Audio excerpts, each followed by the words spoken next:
Chapter 22:14. Gong Jia retorted coldly, "So, your way of thanking me is to steal my first kiss." Tired face.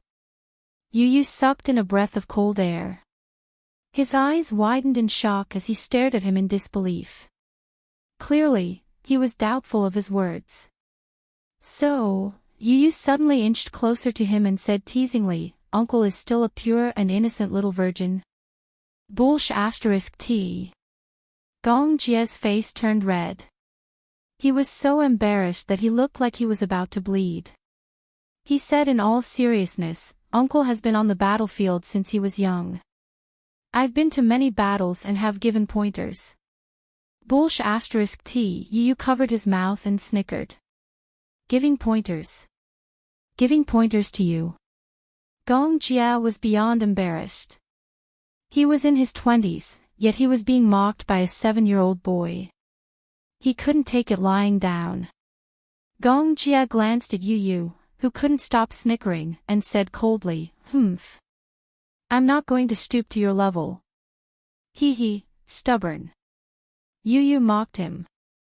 Suddenly, he thought of something and shook his head. "No wonder I sensed an ascetic aura from you the first time I saw you in person. It turns out that uncle is so pure. Come, do you want me to teach you how to kiss? Go away." Gong Jia pushed him away in disdain. However, Yu Yu seemed determined to tease him. He wrapped his arms around his neck and pouted, wanting to kiss his thin lips. "Little Jia, you're here." Yun Shishir's voice suddenly rang out. Yu Yu stopped in his tracks.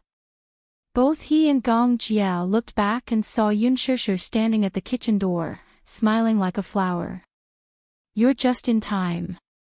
Dinner is about to be served." With that, Yun Shishir went back into the kitchen. Yu Yu shot him a look. "Why aren't you helping mommy?" Gong Jia replied with a then stood up and went to the kitchen. In the kitchen, Yun Shishir was seriously preparing the soup. She put in a spoonful of chicken essence and scooped up a mouthful of soup. She carefully blew on it and gently took a sip to taste it. Seeing this, Gong Jia's eyes could not help but curve into a gentle smile. Following that, he silently moved closer to her and suddenly reached out his hand to hug her waist from behind. He gently rested his chin on her shoulder. Yun Shishir was startled. She turned around and saw that it was Gong Jia. She heaved a sigh of relief and said angrily, "Shao Jia, why didn't you make a sound when you walked in? You're like a cat." "That's because big sister is too focused." Gong Jia glanced at her hand. "Are you making soup?" "Yes." "Do you want to try the pork rib soup?" Gong Jia nodded, looking very expectant. Just as Yun Shishir was about to start, Gong Jia suddenly reached out and held her hand. He took a small spoonful from the spoon in her hand and gently took a sip. Suddenly, his eyes lit up unexpectedly. "Not bad." "What do you mean not bad?" Yun Shishir protested. Hey. Aren't you underestimating me? Is my cooking as bad as you think? I've never tried your cooking before. This is probably the first time, right?" Yun Shishir was the most annoyed. "What do you mean by the first time? I used to cook noodles for you when we were young." Gong Jia broke out in a cold sweat and said coldly, "Instant noodles count." "Why doesn't instant noodles count? You don't even know how to cook instant noodles." Gong Jia was speechless. "Please, that was because he was lazy." Gong Jia said again, "Give me a piece of pork rib to try." Chapter 22:15. Yun Shishir nodded and carefully picked up a piece of pork rib with her chopsticks. She carefully held it in her hands and blew on it gently, afraid that the pork rib would scald him. "Be careful, it's hot." Gong Jia was envious and was about to take a bite out of it. Suddenly, a broad palm appeared out of nowhere and pushed him to the side. Before Yun Shishir could react, she saw a tall figure slowly approaching from the corner of her eye. Muyaja had entered the kitchen and pushed Gong Jia aside. He calmly held Yun Shishir's wrist and naturally put the pork rib into his mouth. Yun Shishir's lips twitched. Gong Jia came back to his senses and looked up. He saw Muyaja holding Yun Shishir's shoulders. His mouth was moving as he looked at him warily. When did he come in? Recalling the push just now, it must have been this fellow. Muyaja saw Gong Jia enter the kitchen and quickly followed him. When he reached the entrance of the kitchen, he saw a certain man openly holding his woman's waist and leaning his head on her shoulders.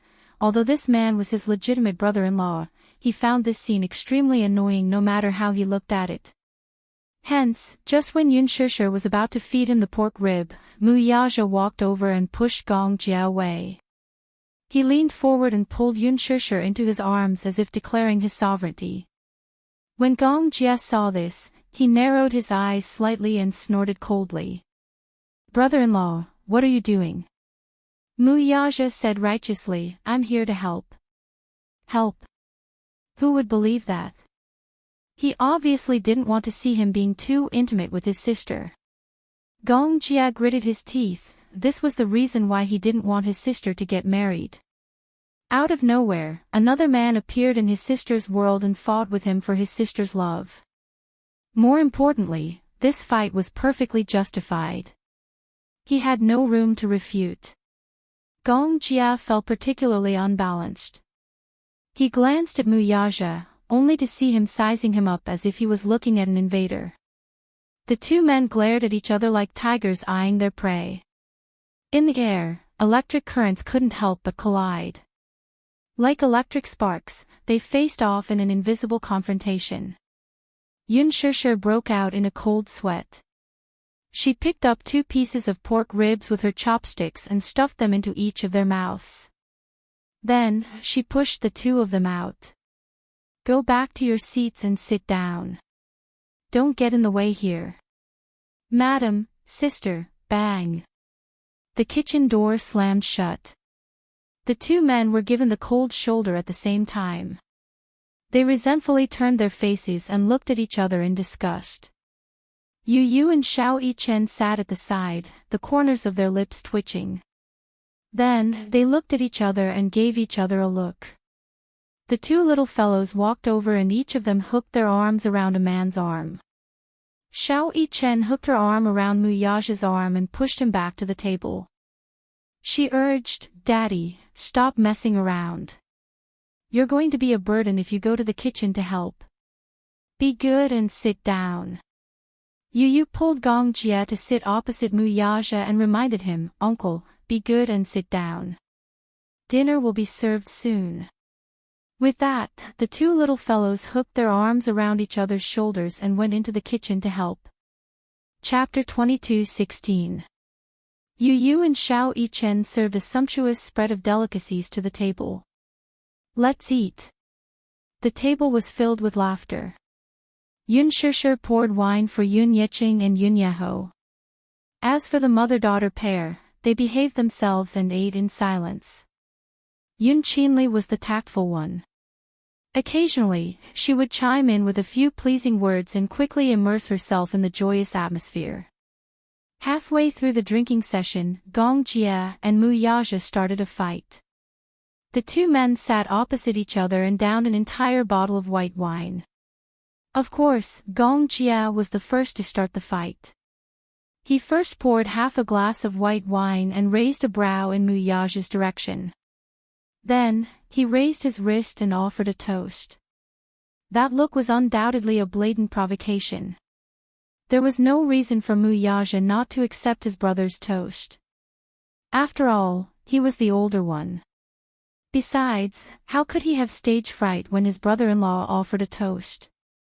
Thus, the 2 men drank 1 glass after another and downed more than 2 caddies of white wine. The rest of the group was stunned by the sight. What was even more shocking was that the 2 did not show any signs of drunkenness even after downing 2 liters of wine. If it were Yun Yeqing and Yun Yeho, they would have long been so drunk that they would have collapsed on the table and lost consciousness by now. These 2 men, on the other hand, downed more than 2 caddies of white wine. 2 bottles of white wine were almost empty, and only then did Gong Jia and Mu Yaja seem to be in the mood to drink. What a joke. Gong Jia's alcohol tolerance over the years was not for nothing. He still remembered that time when he was trapped in a war zone with a group of mercenaries from Russia. Along the way, when he was tired or sleepy, he would drink some vodka to perk himself up. Those Russians were especially ruthless. Sometimes, when they ran out of vodka, they would go to the medical team to get some medical alcohol, mix it with water, and gulp it down. After many years of training, his alcohol tolerance was quite impressive. What about Mu Yaja? Naturally, he would not admit defeat.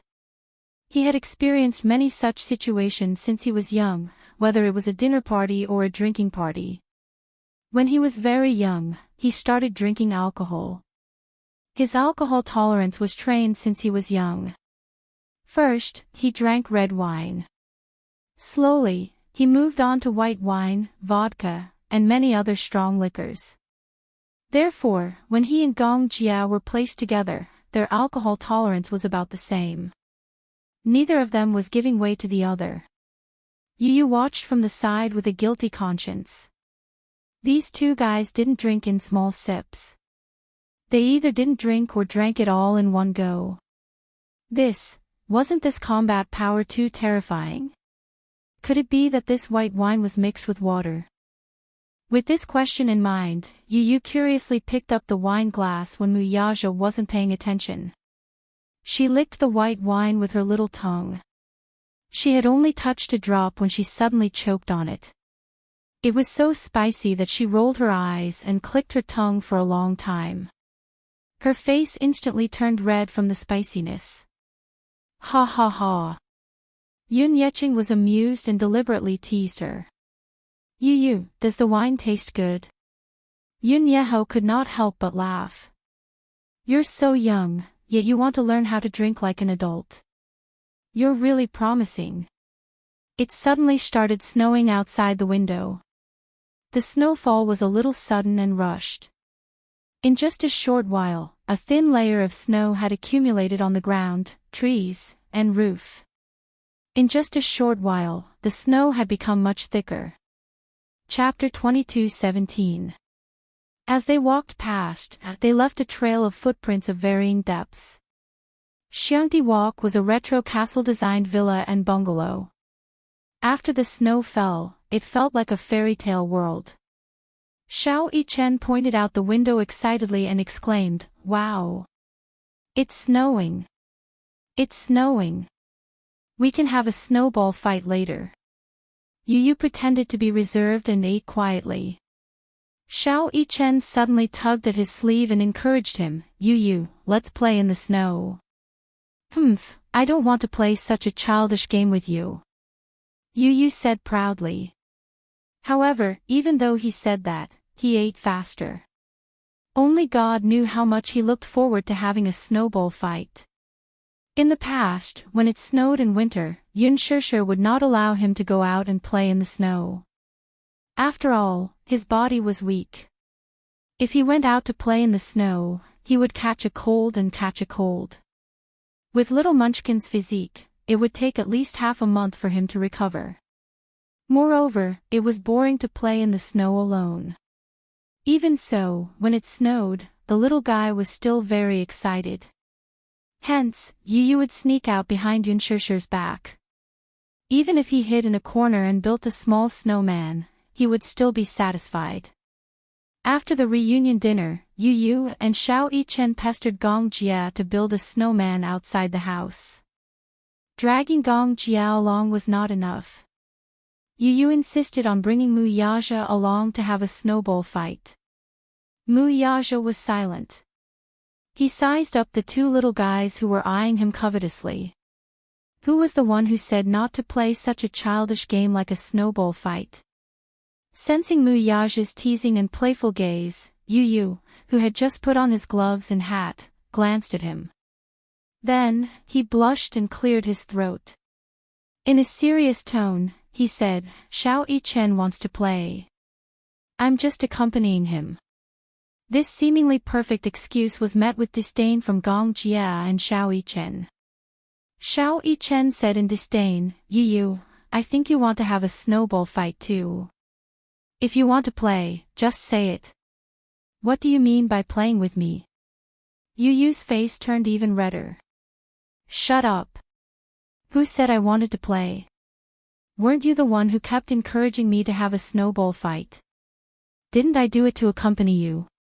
What a pretentious excuse." Xiao Yichen blurted out an idiom. "You obviously want to play. Who said so? I'm just playing with you.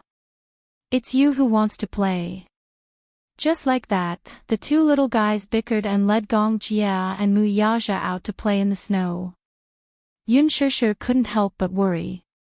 Yu Yu and Xiao Yichen knew their limits. Mu Yaja and Gong Jia wouldn't turn a simple snowball fight into a bloody war, would they? She couldn't help but shudder. Yun Yecheng and Yun Yeho were already half drunk. Yun Shishir helped them up to the guest room on the second floor to rest. When she went downstairs, she saw Xiang Yu standing at the staircase, looking at her uneasily as if she had something to say to her. "Auntie, is something the matter?" "Sure, it's like this." Chapter 22:18. "I don't have enough red packets for the children this year, but I'll definitely make up for it next year." Yun Shishir was stunned for a moment before her lips curled up. "Red packets are just a way to express our sincerity and happiness. Don't take it to heart." I'm already very touched that you're so understanding." As she spoke, she suddenly sized her up cautiously and asked in a roundabout manner, "Shishir, did your father buy this villa?" "Hm." Yun Shishir shook her head and smiled. "My husband bought this villa. He originally planned to use it as our wedding home, but he said that it's too stingy to use it as a wedding home."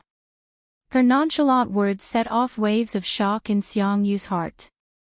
Yun Qinli and Yun Qingmiao, who were sitting at the side, also pricked up their ears to eavesdrop on the couple's conversation.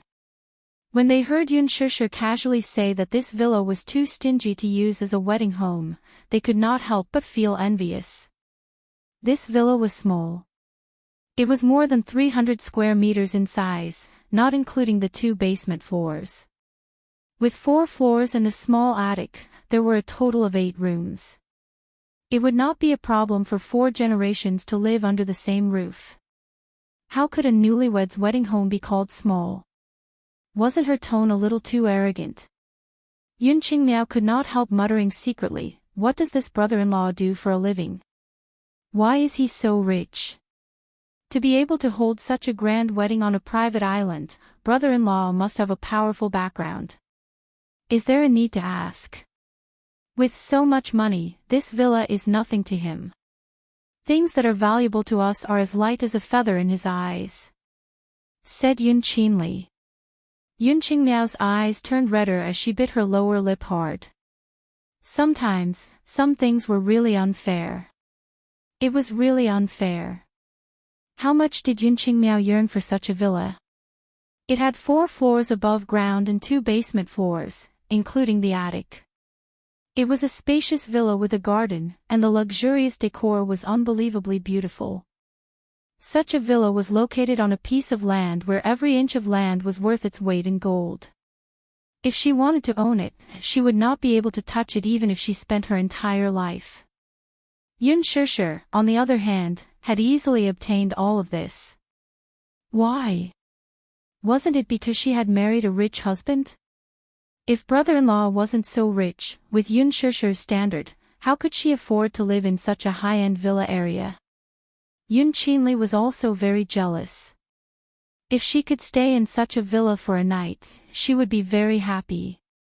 She felt that the girl who lived in such a villa was like a high and mighty princess, elegant and arrogant. However, she could only imagine all of this. "You think this villa is too small?" Xiang Yu said enviously, "This villa is already very big. You two are newlyweds, and it's already very spacious for you two to live together with your 2 children. There's no need to buy more, right?" The new house has already been decided. Mu Yaja has already made arrangements. Before the wedding, they will probably move to the new house. New home. When Xiangyu heard this, her eyes widened slightly. She asked curiously, "Has your new home been decided?" "Yes." "Where?" "Cloudy Mountain Shuri." "Cloudy Mountain Shuri." Yun Qingmiao suddenly stood up in agitation. Yun Qinli glanced at her and found her agitation abnormal. "What's wrong?" Chapter 22:19. Surprised, Xiangyu asked, "How did you know?" Yun Qingmiao replied, "Because I know a celebrity who's staying there.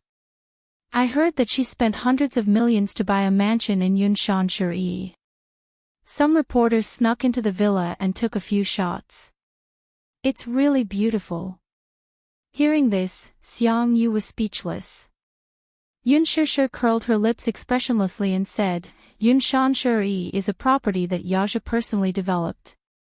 Since this villa has a special meaning to him, we probably won't be moving after we move in." Yunshan Shuri was located on a mountain with excellent feng shui. The environment was elegant and charming, and the scenery was picturesque. Previously, the Mu Group had spent a huge sum of money to pave a mountain road for ease of transportation. Now that the underground tunnel was about to be completed, it should be much more convenient to travel from the city. Xiangyu pressed, "What about the villa here?" "It's probably vacant for the time being." "Vacant?" Xiangyu bit her lip regretfully and sighed. It's such a pity for such a beautiful villa. Actually, there was a hidden meaning in her words. She was hinting to Yun Shishir that it would be a pity for such a beautiful villa to be vacant and unoccupied. It was not for sale or rent. Since it was vacant, it was better for them to live in it. This way, they could save a sum of money on rent, right? However, Xiangyu was tactful and could not say this out loud, lest she appear too thick-skinned.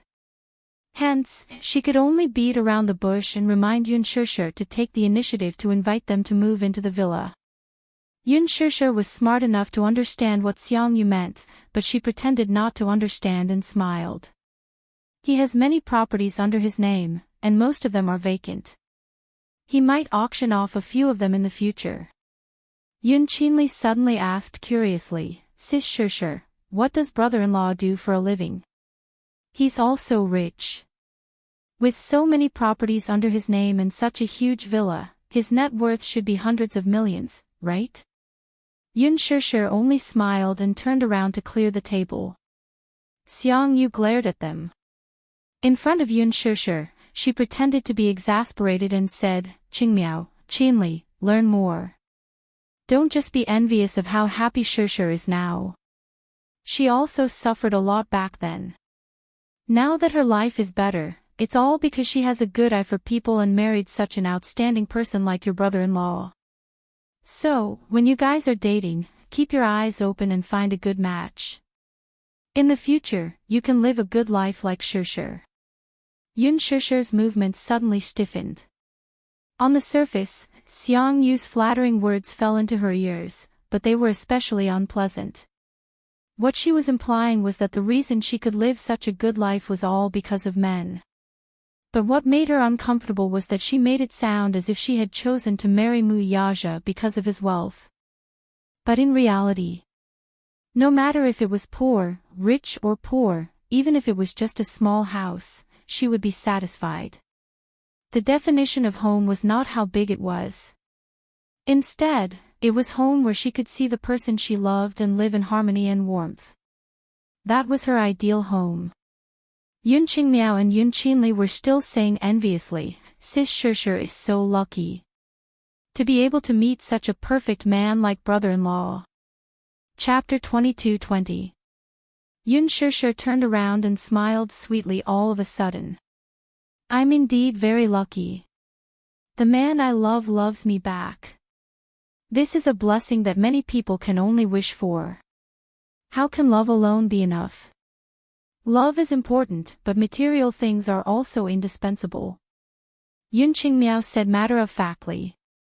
As the saying goes, all things are sad for a poor couple. When looking for a man, it's better to pick one with good qualities. Her mother chimed in. Sure, look, Qingmiao isn't young anymore. She's older than you. Your child is already 7 years old, but she's still single. Why don't you take a look and introduce a good man to us? Yun Qingmiao stomped her feet in embarrassment. Mom! What are you talking about? Despite her coquettish expression, she was actually looking forward to it. Putting everything else aside, just any one of Mu Yaja's circle of friends was a suitable candidate. If she could hook up with a man of noble status like Mu Yaja, she would not have to worry about food and clothing for the rest of her life. She would be able to live a life of luxury just like Yun Shishir. Yun Qingmiao's plan was shrewd and ruthless. Yun Shishir, however, merely smiled and said, "It's not difficult to find a man with good qualities. Yaja's friends are all very outstanding." That's pretty good. Her mother said excitedly. Sure, you have to help us. It'll be even better if you can matchmake him and introduce him. The point is. Yun Shishir suddenly hesitated. The point is. Yun Qingmiao and Xiang Yu stared at her nervously. Yun Shishir said venomously, "The point is that even if you like him, he might not like you." Yun Qingmiao was dealt a heavy blow. Her face turned ashen as she clenched her fists tightly and bit her lip indignantly. Xiang Yu asked awkwardly, Shishir, how can you say that? Yun Shishir raised her eyebrows but did not think much of it. She said, "He doesn't like just any woman. First of all, she has to be good-looking, have big breasts, and have a perky butt. Second of all, she has to be cultured, have a high education, have a good family background, and have a good upbringing. Third of all, she has to be able to throw herself at him. Otherwise, why would someone as outstanding as him take a fancy to you?" Xiang Yu was speechless for a while. Her face turned red because of Yun Shishir's words. She wanted to refute, but Yun Shishir continued, "It's not wishful thinking to have an excellent partner. However, if he wasn't outstanding enough and had such high standards, he had to be handsome, come from a good family, and be rich and powerful. Would such an outstanding man lack fans by his side? Could it be that he couldn't do it?" This was not a fairy tale. Even if Cinderella married the prince in the end, it was because she was beautiful enough, gentle, and kind enough. Instead of racking her brains to climb up the social ladder, it's better to think about how to become an outstanding lady. With that, she smiled elegantly and enunciated each word clearly. Qingmiao, don't be envious of anyone. Happiness doesn't come from nowhere. You have to fight for it yourself. With that, Yun Shishir slowly brought the bowls and chopsticks into the kitchen. Yun Qingmiao tried her best to maintain her composure, but her anger could not be quelled. Her chest heaved up and down. After a moment of silence, she lowered her voice and said, "Ridiculous. You married a rich man, yet you don't allow others to have such thoughts."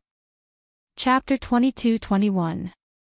Yun Qingmiao, who was already upset, was instigated by Yun Qinli's words. With nowhere to vent her anger, she could not help raising her voice. Humph. Didn't she say that women should be independent? What about me, though? Didn't I rely on my brother-in-law to live such a good life? Would she be able to live in such a beautiful villa on her own? Can I have so many beautiful clothes to wear? Don't you rely on your man? Why are you indirectly mocking me for wanting to marry into a good family? Am I not worthy of marrying into a rich family? In the kitchen, Yun Shishir frowned when she vaguely heard Yun Qingmiao's disgruntled mutterings. The biggest conflict between women was jealousy. She was not angry at all, though. The only reason others were jealous of her was that she was outstanding and lucky enough. Moreover, Yun Qingmiao was right. Mu Yaja had indeed sacrificed a lot for her. Everything she had, including Yu, was a blessing bestowed upon her by this man. She was grateful and cherished it from the bottom of her heart. Perhaps, in the past, she felt a little ashamed of her inferiority when she stood in front of him. She worked hard to become more outstanding so that she could be worthy of him. However, that was only because of her pride. Now, she did not think so much. She believed that women should be independent, but that was before Muyaja existed. God created men and women, and there was no such thing as equality between men and women.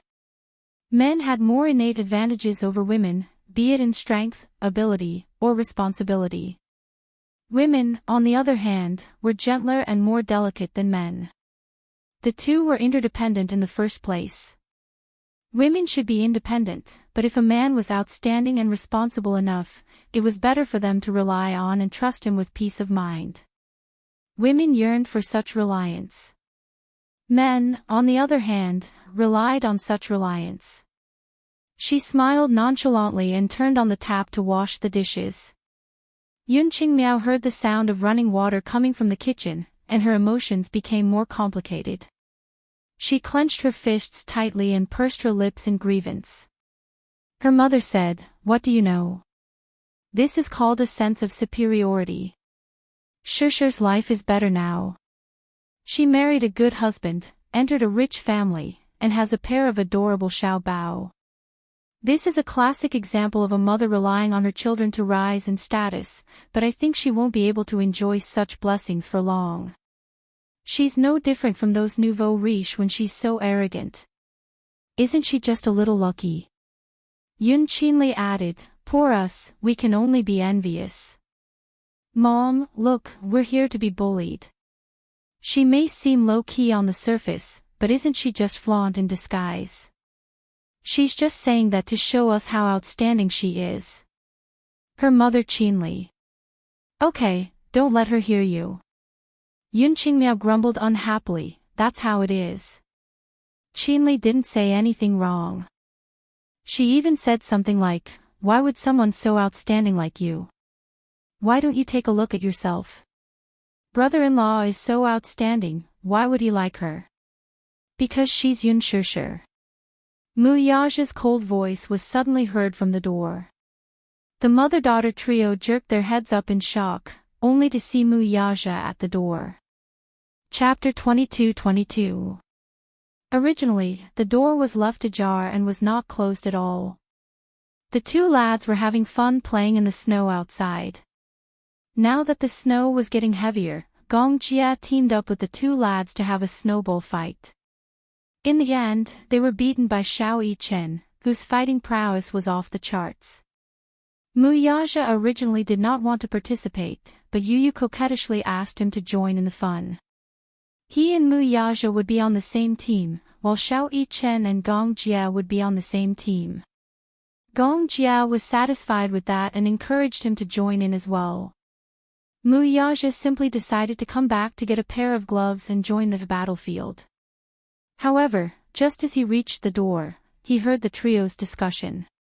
His hearing was very sharp, so he immediately heard Yun Qingmiao's jealous mutterings. Thus, he stood at the door and coldly sized them up. He did not hide his disgust at all.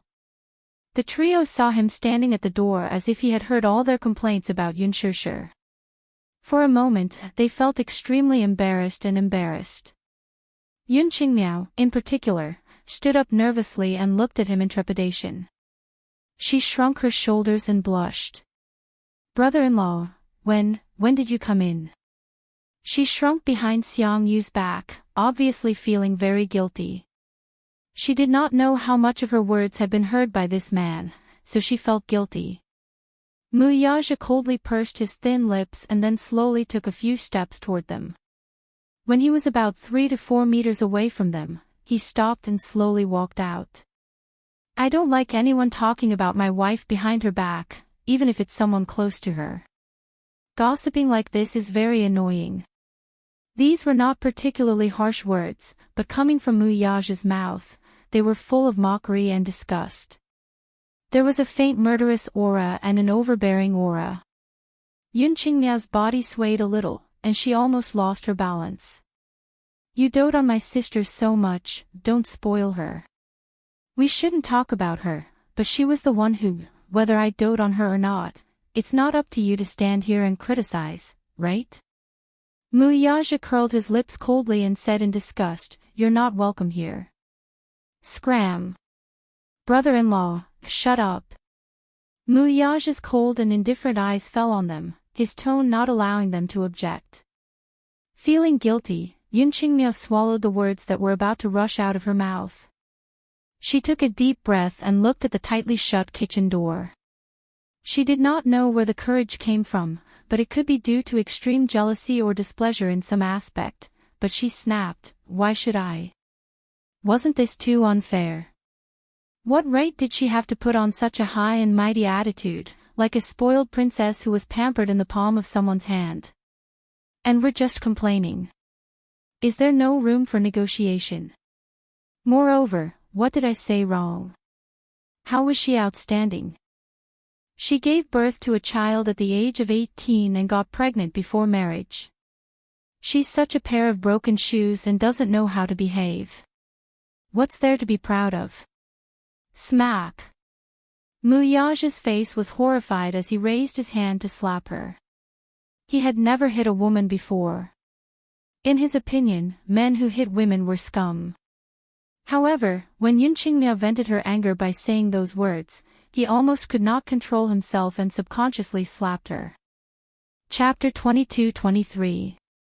Muyaja abruptly took a step forward and grabbed her by the throat. His palm was so wide and big that it was almost perfect for him to choke her. Just a slight squeeze, and her face changed. Her face flushed red, and the veins on her forehead were faintly bulging. Let go. The man's strength was truly terrifying. It was as if he could break her throat in the next second if he exerted a little more force. Under his grip, a suffocating feeling that could destroy heaven and earth assaulted her. She felt as if she was a tiny ant, and no matter how hard she struggled, she could not break free from his grip. Help, she could feel that the man was exerting a lot of force, as if he wanted to strangle her to death. Xiang Yu was taken aback by this sudden turn of events. She was stunned for a few seconds before she came back to her senses. She hurriedly went up to Yun Qingmiao, trying to free her from the man's grasp. However, she seemed to have underestimated the strength of Muyaja's grip. She begged for mercy while trying to pry off his hand with her fingers, but the man's fingers were like steel nails that were tightly wrapped around her neck. No matter how hard she tried, they would not budge. Yun Qinli, too, panicked. She stood aside in shock, her face ashen like a wax statue. "Let go. I beg you. You'll kill me." The kitchen door suddenly opened. Yun Shishir walked out. She was not surprised to see this scene. In fact, she was unusually calm. She watched in silence for a long time until Yun Qingmiao looked like she was about to faint. She then walked forward and held Muyaja's wrist, saying gently, "Don't be angry. Let go." Muyaja still refused to let go. "Be good." Yun Shishir tiptoed and gently pecked him on the cheek. Muyaja let go of his hand abruptly. Yun Qingmiao's body broke free from the restraint at once, and due to the inertia of gravity, she fell limply to the ground. She had just fallen to the ground, clutching her neck and coughing crazily. Her entire face was red all the way to her neck, and her eyes felt like they were about to pop out. Just as she was coughing non-stop, someone suddenly grabbed her neck again. She raised her head in a panic, only to meet Yun Shishir's cold eyes. Yun Shishir grabbed the woman's collar with one hand and lifted her up from the ground. She did not know where she got her strength from, but with one hand holding the woman, she used the other to give her a tight slap. Bang! A thunderous sound was heard. Yun Qingmiao was completely dumbfounded by the slap. Her eyes turned red and her lips trembled as she felt wronged. "I've always been very courteous to you. Because you're half my family, I've taken good care of you. But I seem to have overestimated myself. If you treat a dog well, the dog will wag its tail and beg for mercy. But what about you? You're worse than a dog.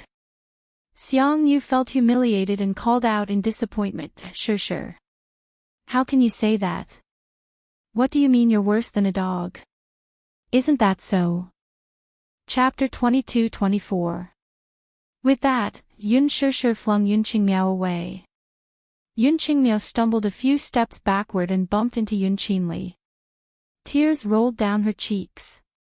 They thought that Yun Shishir was made of water and could be molded into any shape they wanted, but this was the first time they saw her angry. It was so scary. Why aren't you getting lost? Yun Shishir reminded her coldly. Yun Qingmiao's shoulders heaved a few times. In a fit of anger, she picked up her bag and ran out of the door. Qingmiao! Xiang Yu chased after her and shouted. She exchanged glances with Yun Qinli before carefully sizing up Mu Yaja. Feeling awkward, she could not care less and chased after her with Yun Qinli. Stop right there. Xiang Yu stopped abruptly and turned around. Yun Shishir said expressionlessly, I'm warning you, don't harass my family in the future, including Uncle Yeho. Also, keep your mouths shut when it comes to my matters. Otherwise, I won't be so nice. The house quieted down at once. Just as Yun Shishir turned around, the man grabbed her arm and pulled her into his embrace. Little thing, why are you so fierce all of a sudden? Mu Yaja was in a good mood as he ravaged her little face lovingly. When she flared up earlier, he unexpectedly found her adorable. It was rare to see her lose control like this. She was probably angry. Yun Shishir, as if coaxing a child, Mu Yaja gently stroked her hair and coaxed her. Don't be angry anymore. Be good, Yun Shishir broke out in a cold sweat and pushed him away abruptly. Hey, are you coaxing me like I'm a puppy? Yu suddenly ran into the house and stood at the door. She asked suspiciously, Mommy, what happened just now? I saw the old witch and two little witches leave in a huff. Suddenly thinking of something, Yu's face darkened. She asked suspiciously, did those three bad people bully Mommy? Yun Shishir's lips twitched.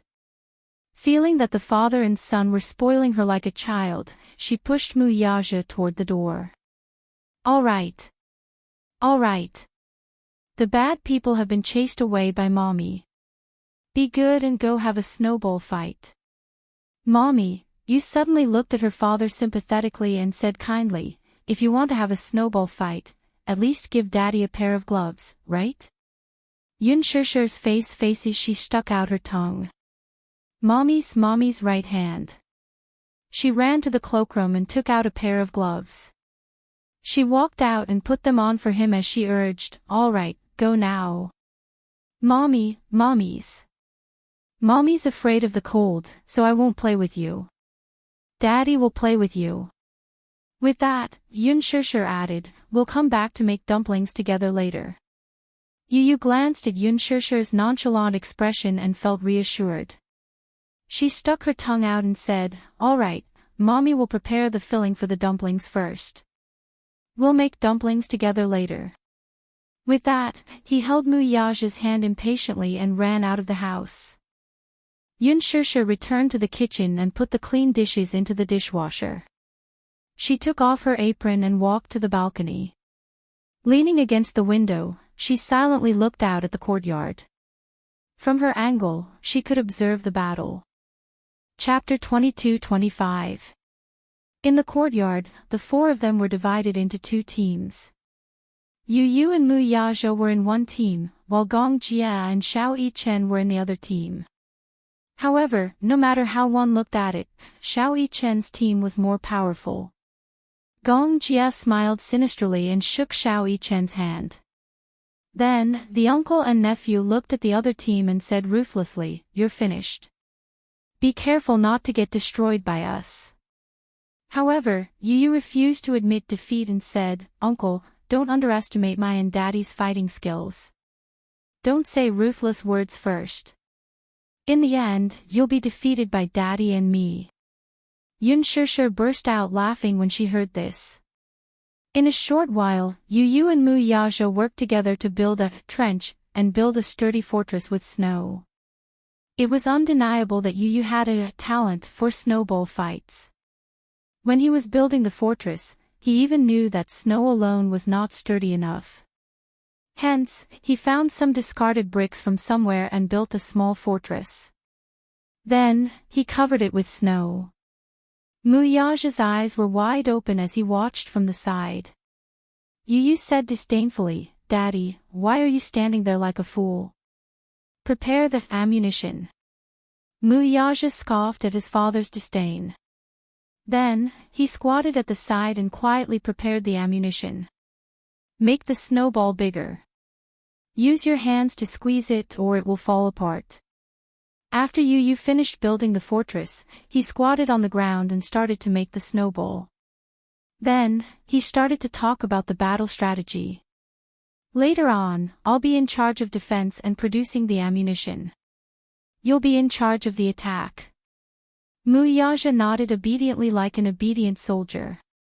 As for Yu, he had the aura of a commander who was in charge of a battle.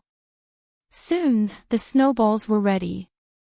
Yu continued, "Don't be reserved when you have a snowball fight. Don't have the burden of being an idol. Attack them crazily until they kneel and beg for mercy." Muyaja imagined Gong Jie kneeling in front of him and begging for mercy. Suddenly, a strange smile appeared on his face. "Okay, let's fight." Gong Jie hadn't finished building his fortress yet.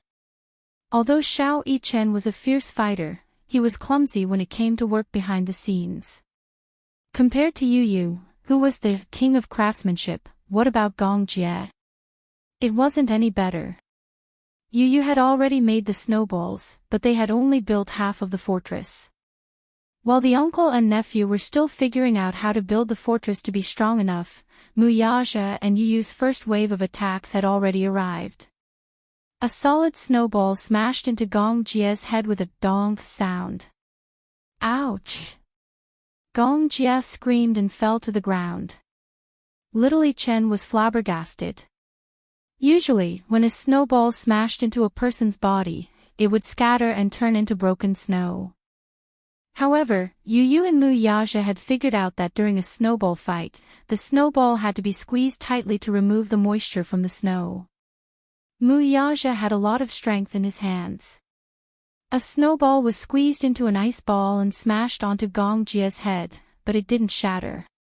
It was obvious how strong it was. Such a snowball would hurt the most when it hit a person's body. It was like a hard rock. Gong Jie held his head and got up from the ground. Muyaja threw 2 more snowballs at him.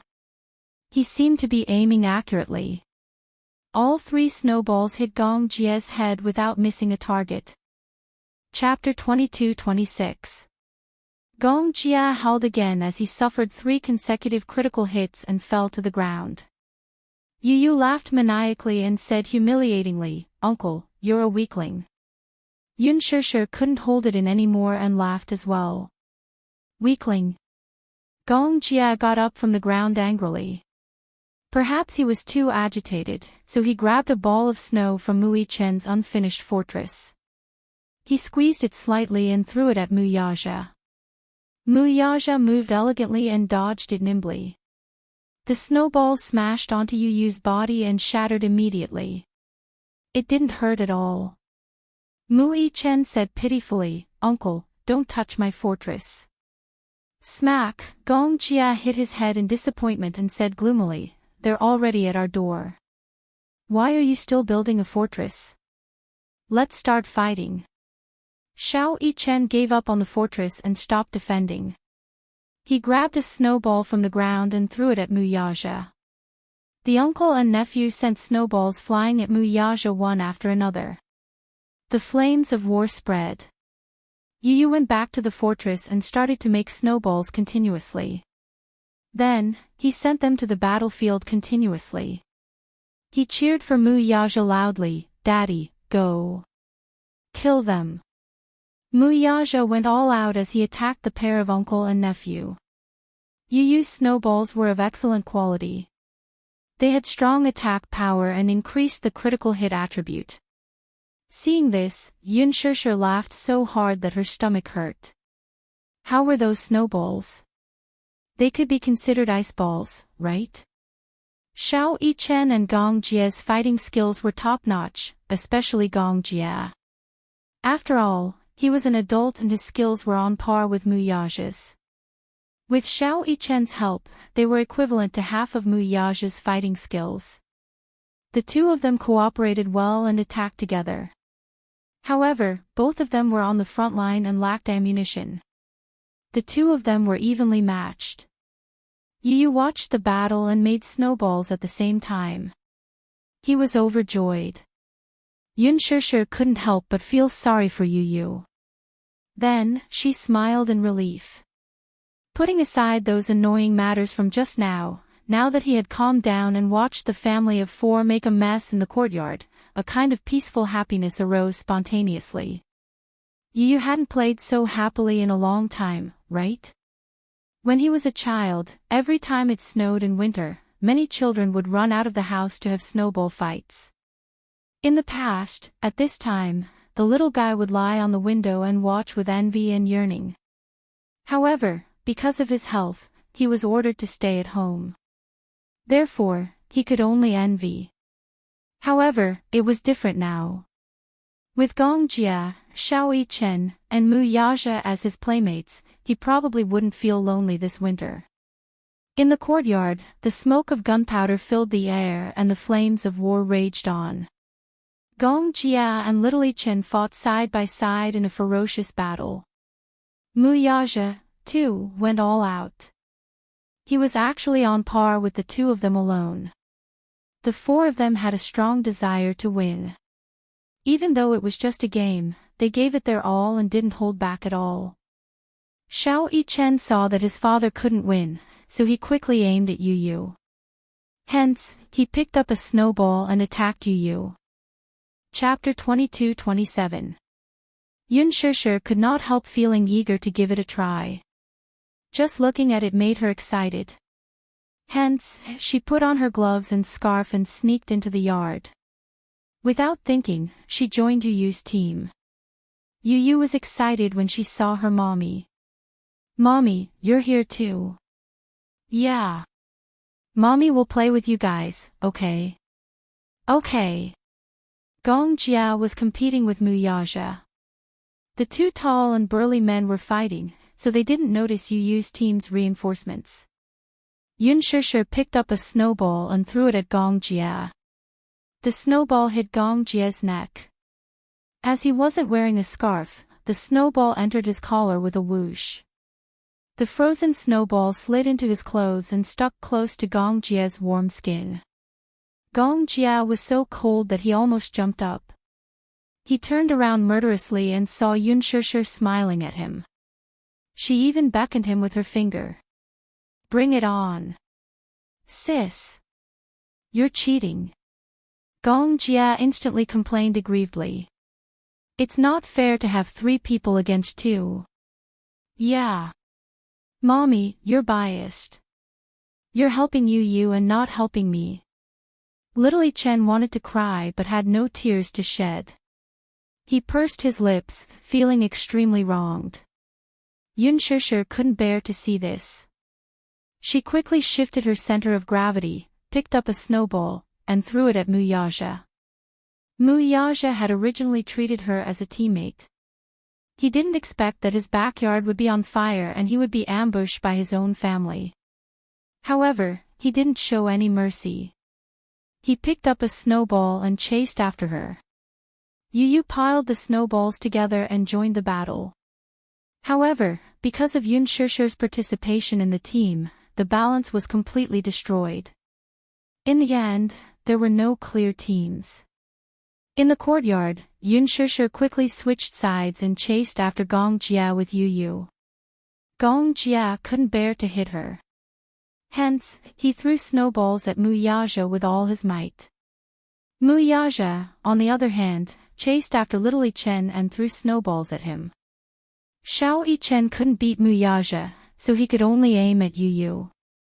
The group of people chased each other and fought each other until they were all in a mess. Snowballs were flying around in the air. Amidst the falling snowflakes, the sound of laughter was reverberating. It was incomparably joyful. "Uncle, don't run." "Ah." "Mommy, catch up." "Ah." "Wah wah." "It's so cold. The snowballs are in my clothes." As Xiao Yichen ran, he suddenly tripped over the snowballs that Yu had piled up. He fell face first onto the ground. Yu, who was chasing after Xiao Yichen, couldn't stop in time. She tripped over Mu Yichen, who was lying on the ground, and fell onto Xiao Yichen like a human pyramid. Xiao Yichen instantly felt a weight on his body. He sank deeper into the thick snow. Yun Shishir laughed out loud when she saw this. Just as she laughed, Gong Jia threw a snowball at her. It flew directly into her wide-open mouth. Yun Shishir ate a mouthful of snow. Mu Yaja was furious when he saw this. "How dare you bully my wife?" He squatted down and quickly picked up 4 snowballs. Then, he threw them at Gong Jia's face. Gong Jia couldn't dodge in time. He was hit squarely and fell to the ground. Yun Shishir saw a good opportunity. She picked up a snowball and threw it at Gong Jia, who was lying on the ground. "Wah wah wah. Stop hitting me." Gong Jia begged for mercy. Chapter 22-28. However, how could Yun Shishir let him off the hook? She picked up a snowball and threw it at him. Even Mu Yaja couldn't stand it anymore. A snowball flew toward her. This time, it was Yun Shishir's turn to be on fire. She glared at Mu Yaja angrily. Then, the couple started fighting. Mu Yaja couldn't bear to be ruthless to her. He didn't dare to retaliate and ran away from her attacks.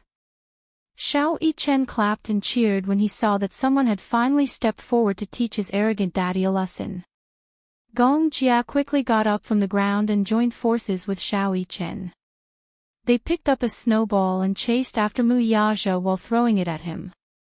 The pitiful Mu Yaja was attacked by the 3 of them at the same time. Yu got up and looked at the scene.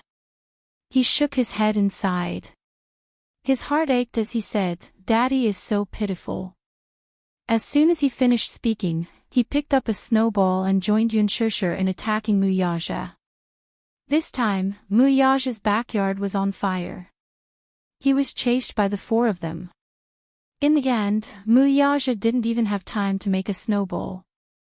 He grabbed the snow on the ground and attacked the 4 of them. However, he wasn't a god. No matter how powerful he was, he couldn't withstand the attacks of the 4 of them. Furthermore, the team had Gong Jia and Little Yichen, who were highly skilled fighters. Soon, he was defeated and fell to the ground under the 4 men's attacks. Ha ha ha. Xiao Yichen felt that he had vented his anger and clapped his hands. Mu Yaja stood up gloomily. Gong Jia rushed forward and wiped his face with a snowball. Ha ha ha ha. After the snowball fight, the 5 of them returned to the house. Xiao Yichen complained that his hands were cold and wanted to quickly get a basin of hot water to soak his hands. Yun Shishir immediately stopped her. "You can't soak in hot water. If you soak in hot water after the snow is removed, you'll easily get frostbite. But my hand is a little cold." Xiao Yichen said pitifully. Yun Shishir squatted down in front of him and held his hand gently. She carefully rubbed his little hand and blew on it before rubbing it again. "Do you feel better now?" "Yes. I feel a little better." Yun Shishir smiled at him and continued to rub his hands. However, not long after, 2 pairs of hands suddenly stretched out in front of her. Yun Shishir looked up in surprise and saw Gong Jia and Yu standing in front of her. Gong Jia beamed and said coquettishly, "Sis, my hands are cold too. Help me rub them too." He was jealous of Mui Chen's special treatment and couldn't wait to receive Yun Shishir's gentle care. However, before Yun Shishir could say anything, another pair of large hands suddenly reached over and wrapped around his hands. Gong Jie's lips twitched violently. He turned around expressionlessly and saw Mu Yaja coldly grabbing his hands and rubbing them. "I'll rub them for you." "I don't want to." Gong Jie resentfully withdrew his hands with a look of disdain. "Ha ha ha, uncle despises daddy." Yu laughed. After resting for a while, Yun Shishir brought the dumpling fillings and wrappers to the table and called out, "Let's make dumplings together." The highlight of New Year's Eve was the family sitting together and making dumplings together. Gong Jia and Mu Yaja also sat down and made dumplings together. However, the two men had never done any household chores and rarely had the chance to cook. How could they know how to make dumplings? They held up the dumpling wrappers and looked confused. Chapter 22-29. Daddy, I'll teach you. Yu spread open the dumpling wrapper and used her chopsticks to spread the filling in the center. Soon, a dumpling was formed. "Mommy, why must we eat dumplings during the New Year?" Yun Shishir explained, "This is called New Year's dumplings. Dumplings are like ingots and symbolize wealth. They are also round and symbolize family reunion. Moreover, the dumplings on New Year's Eve are filled with meat. The dumplings are full and symbolize prosperity, peace, and prosperity." Xiao Yichen nodded his head half-heartedly. "Oh. So there's such a saying." After Yun Shishir taught Xiao Yichen step by step, she turned around and saw Gong Jie staring at the dumpling wrapper with a bitter look on his face. It was obvious that he knew nothing about making dumplings. Mu Yaja, on the other hand, had finished making the dumplings under Yu's guidance. However, the first dumpling could only be considered as a half-finished product as there was too much water and the dumpling wrapper broke. Yu said in disdain, "Daddy, you're so stupid." Mu Yaja was instantly dealt a blow and said in shame, "Daddy has been made dumplings before. My first time making dumplings, but they look good." Yu did not give Mu Yaja a way out. Mu Yaja was thoroughly depressed. Yun Shishir sat beside Gong Jia and taught him step by step. Under her guidance, Gong Jia actually managed to make the dumplings well. Before they knew it, it was already 6 p.m. Yun Yicheng walked downstairs and saw that the dumplings were already made on the table. Yun Shishir and Yu were busy in the kitchen. Mu Yaja was in charge of assisting, while Gong Jia and Xiao Yichen were watching TV in the living room. There would be a spring festival gala on New Year's Eve. Although it was not time yet, it was already being previewed and replayed last year's gala. What about Xiang Yu and the other two? Yun Yicheng realized that the mother-daughter pair was no longer around, but after giving it some thought, he guessed that the three of them were tactful enough to return home. At 7:00 in the evening, the reunion dinner was ready. Yun Shishir stood at the door and looked around for a while. She waited bitterly for a long time, but there was still no sign of Hua Jin. Could it be that he had forgotten? She returned to the house in disappointment. Hua Jin took a taxi to Xiangdi Walk. According to the address sent by Yun Shishir, he found his way there. Standing at the door, through the floor-to-ceiling window, he could easily see the harmonious scene in the living room. The family of 6 sat around the table, laughing and chatting happily. It was a happy and harmonious atmosphere. He couldn't help but feel envious. Envy and yearning rose from the bottom of his heart. How many years had it been since he spent the new year with his family like this? As far as he knew, there was no concept of celebrating the new year. He was homeless, to begin with, so such a scene could only be an extravagant wish for him. Hua Jin walked to the door and reached out to press the doorbell, but just as he reached out, he realized that he did not have the courage to press the doorbell. He furrowed his brows and retracted his hand guiltily. He blew on his hand and rubbed it gently. Outside the house, Heavy snow was swirling in the air. The snow was getting heavier and heavier. It was as if countless cotton balls were floating in the air. Hua Jin was wearing a coat and a scarf. The fluttering snow landed on his body and face. Standing in the snow for a long time, even his eyelashes were lightly covered with a thin layer of snow. With just a gentle blink, the snow fell from his eyelashes and was blown away by the wind. Chapter 22:30. He yearned for it but didn't dare to step in, as he felt like a foreigner with nowhere to return home. Hua Jin slowly took a step back and returned to the courtyard. Through the French windows, he stood there quietly for a long time, silently looking at the harmonious scene in the house. While he was envious, he also felt that he shouldn't disturb such a warm moment. He probably wouldn't be welcomed right. He didn't dare to imagine that when he walked in, those pairs of doubtful, repulsive or conflicted gazes would be directed at him. Just the thought of it made him feel exceptionally uneasy and helpless, so it made him feel awkward and even more nervous. At the same time that his heart was uneasy and timid, there was also a kind of loneliness. Would such a warm light be lit for him? Because of this flustered state of mind, he ultimately didn't have the courage to step in. Turning around, like a deserter, he actually wanted to quickly escape from this place. Hua Jin had just turned around when a voice sounded from behind him. Hua Jin. Hua Jin's back view paused as he turned around in shock. But he saw Yun Shishir had unknowingly opened the door and was standing at the doorway, looking at him with a joyful and coquettish expression on her face. Why are you only here now? Hua Jin looked at her helplessly, not knowing what to say. He had actually arrived earlier but with an inexplicable uneasy feeling, he paced back and forth outside the door for a long time, ultimately unable to muster up the courage to step in. Yun Shishir walked towards him and pulled his hand reproachfully. You're here so late.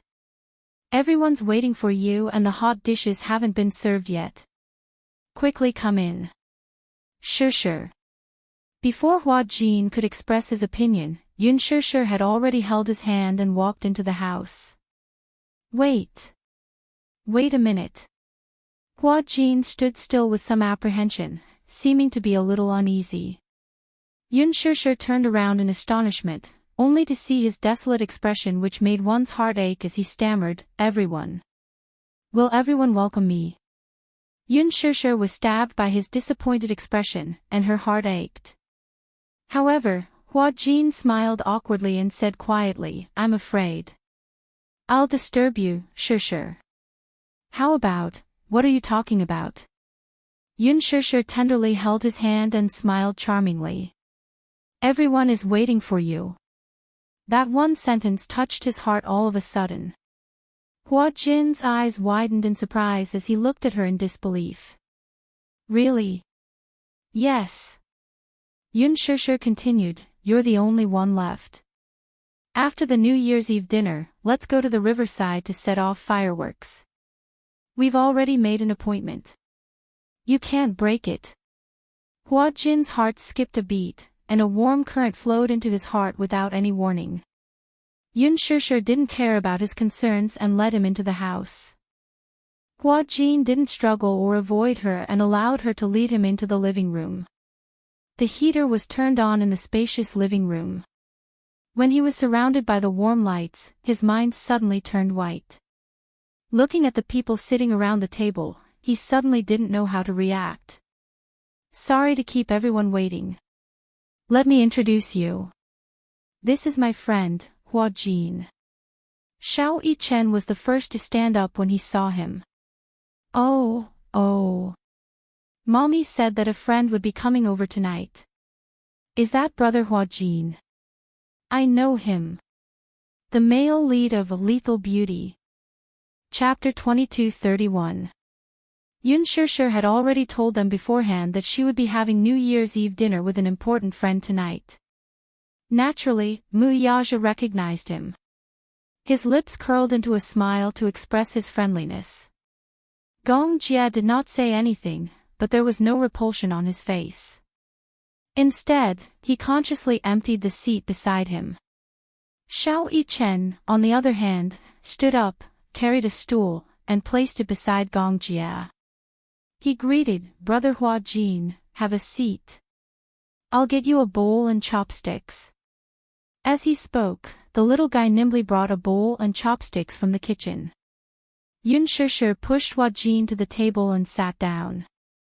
Yun Yicheng sized him up, then smiled and said cheerfully, "Shishir, is this your friend who's acting with you?" "Yes. Dad, he used to be in the same production team as me and took good care of me.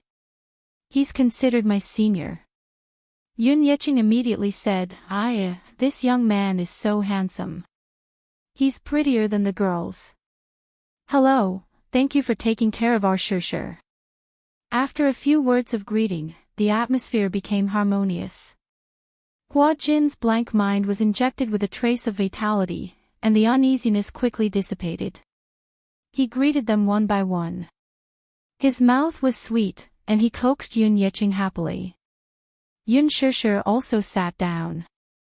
As she picked up food for him, she rebuked, "I wanted you to come earlier so that we could make dumplings together." Hua Jin smiled and was about to explain. Mu Yaja suddenly turned to ask him, "Can you drink?" Hua Jin immediately replied reservedly, "Yes, I can drink a little." Mu Yaja immediately poured him a glass of dry red wine. Yun Shishir's eyes widened as she watched. She did not know whether to laugh or cry. "Hey, are you trying to get him drunk? He won't get drunk with this little bit of wine, right?" Mu Yaja said confidently. He said that he would drink a little, which means that he still has some strength left. Besides, it's not that easy to get drunk with red wine. Hua Jin added, "Shishir, I can hold my liquor. Don't worry." Yun Shishir was relieved. Gong Jia suddenly complained, "Sister, why don't you care about me? Will brother-in-law make me drunk?" Yun Shishir glanced at the white wine glass in Gong Jia's hand. She chuckled and asked, "Aren't you good at drinking?" "I've already drunk 2 glasses. Brother-in-law's alcohol tolerance is really not for show. I feel that if I continue drinking like this, I'll be ruined by him." Mu Yaja snorted coldly. He picked up the white wine bottle and filled Gong Jia's glass to the brim. "Gong Jia," Mu Yaja said gently, "Brother-in-law, we're not going home until we're drunk tonight." Gong Jia immediately cried out in grievance, "Brother-in-law, you must be doing this on purpose. Are you trying to get me drunk and then leave me alone at home to set off fireworks without me?" This brat's brain is very bright. He had actually figured out his motive. Mu Yaja raised his eyebrows and seemed to be provoking him. "Don't get drunk if you dare." Gong Jia was speechless. His eyebrows twitched and he was instantly inspired. Humph.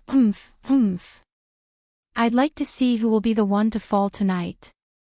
With that said, the two of them picked up their wine glasses and started drinking again. The table was full of chatter and laughter. Hua Jin stared at this scene in a daze, and a warm smile involuntarily appeared on his lips. In his memory, his thoughts seemed to have been spent in his father's drunkenness and violence. Every New Year, every family was happy and harmonious. Chapter 2232. Every New Year's Eve, his father's mood seemed to get worse. Every New Year's Eve, he would always come home drunk and drag him out of bed. Then, whether it was with a belt or a hanger, he would be beaten black and blue. B****. Your mother is a B***tch, and so is your son. Your mother harmed me, and now you're doing the same to me, aren't you? Are you feeling smug seeing me like this? Are you happy? I'll beat you to death. I'll beat you to death, you little B****. His father's roar seemed to be echoing in his ears. That hideous and distorted face seemed to still be in his mind. Hua Jin came back to his senses from his memories. When he looked up, the long-lost warmth enveloped him once more. He suddenly smiled and raised his wrist. Thank you for your hospitality. Let me toast everyone. Tonight, he was no longer as arrogant and domineering as he was on set. Instead, he was as humble and polite as a child, unbelievably well-behaved. Yun Shishir thought to herself, this is probably how he was in the beginning. He's innocent and pure without a trace of pretense. After the New Year's Eve dinner, Gong Jia was already a little tipsy, but he was only a little tipsy. It turned out that Mu Yaja's alcohol tolerance was better than his father's, but what surprised everyone the most was Hua Jin's alcohol tolerance. He drank quite a lot and, under Gong Jia's persuasion, drank a lot of alcohol for Gong Jia. He drank more than half a liter of white wine, but he had no reaction at all. Yun Shishir was shocked. This guy's alcohol tolerance is so good. Mu Yaja also drank more than half a liter of white wine, but he still had no reaction. It was as if that liter of white wine was just plain water. After the New Year's Eve dinner, the family went to the riverside to set off fireworks. Yun Yeqing, on the other hand, said that he would stay at home to take care of his brother. The weather outside was chilly. There was still some sunlight during the day, but at night, the wind was even colder. Yun Yeho's legs could not stand the cold and would often ache. Hence, he could not go out to set off fireworks, so Yun Yeqing stayed at home to take care of him. Yun Shishir did not insist. Hence, she drove the car full of people to the riverside. When the 6 of them arrived at the riverside, it was already 11:30 p.m. Many people had already come to the riverside. Many of them were preparing to set off fireworks, while some of them were just here to watch the fireworks. Every New Year's Eve, people would tacitly gather by the riverside because the city restricted fireworks and firecrackers. However, the control by the riverside was lax. Because it was near the riverside, there were no major hidden dangers and basically no one cared. Yun Shishir bought a lot of fireworks, including large artistic fireworks. Mu Yaja and Gong Jia set up the fireworks and waited for the countdown to the new year to pass. They would set off the fireworks at midnight. However, before that, of course, he needed to do some warming up. There were also many small fireworks for viewing and playing. Xiao Yichen, who had never set off fireworks on New Year's Eve, was so excited that he chased after Yun Shishir, shouting for fireworks. Yun Shishir gave him a fireworks stick. Xiao Yichen held it in his hand, but he was confused and did not know how to light it. Yu muttered, "Idiot, haven't you set off a fireworks stick before?" "No, I haven't." Xiao Yichen felt wronged. "This is my first time." Yun Shishir laughed and walked over to him. She stopped beside him and gently taught him, "Hold the end." "Yes, hold it like this. Don't point the end at yourself." "Okay." Chapter 22:33. As she spoke, she carefully lit a match and aimed it at the fuse. Soon, with a sizzling sound, the fuse was ignited and sparks flew in all directions. Xiao Yichen excitedly held the end of the fireworks stick tightly. However, he was so nervous that he didn't dare to move as if he was facing a formidable enemy. Soon, the fireworks lit up. Colorful fireworks shot out one by one, illuminating his tender face. "Wow! It's so beautiful!" Xiao Yichen exclaimed in shock and excitement. Soon, Yun Shishir also lit up a fireworks stick for Yu. However, unlike Xiao Yichen, Yu wasn't as nervous and helpless as Yu was when he set off fireworks for the first time. He calmly held the fireworks stick and gently waved it in the air. The colorful fireworks danced in the night sky, forming a gorgeous streamline. It was beautiful and compelling.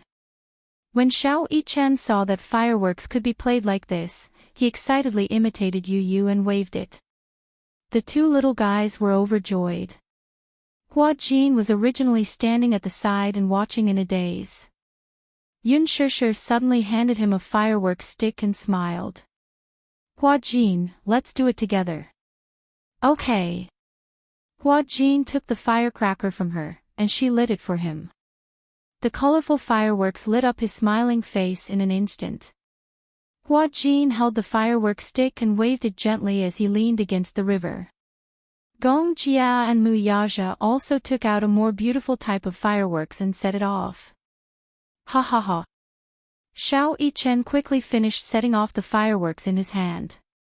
When he turned around and saw the fireworks in Gong Jia's hand, he was extremely envious. Wow, wow, wow. The fireworks set off by Uncle are so beautiful. I want to set them off too. I want to set them off too. Gong Jia walked over and carried Xiao Yichen with one hand. He handed the fireworks in his hand to him. Here. Take it, you can play with it. Thank you, Uncle. Xiao Yichen beamed with joy and waved the fireworks stick in the air.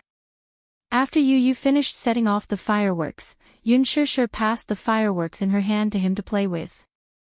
Hua Jin stood at the side and watched as Yun Shishir hugged Yu and set off the fireworks with a smile. He felt as though his heart had been cut open and was burning.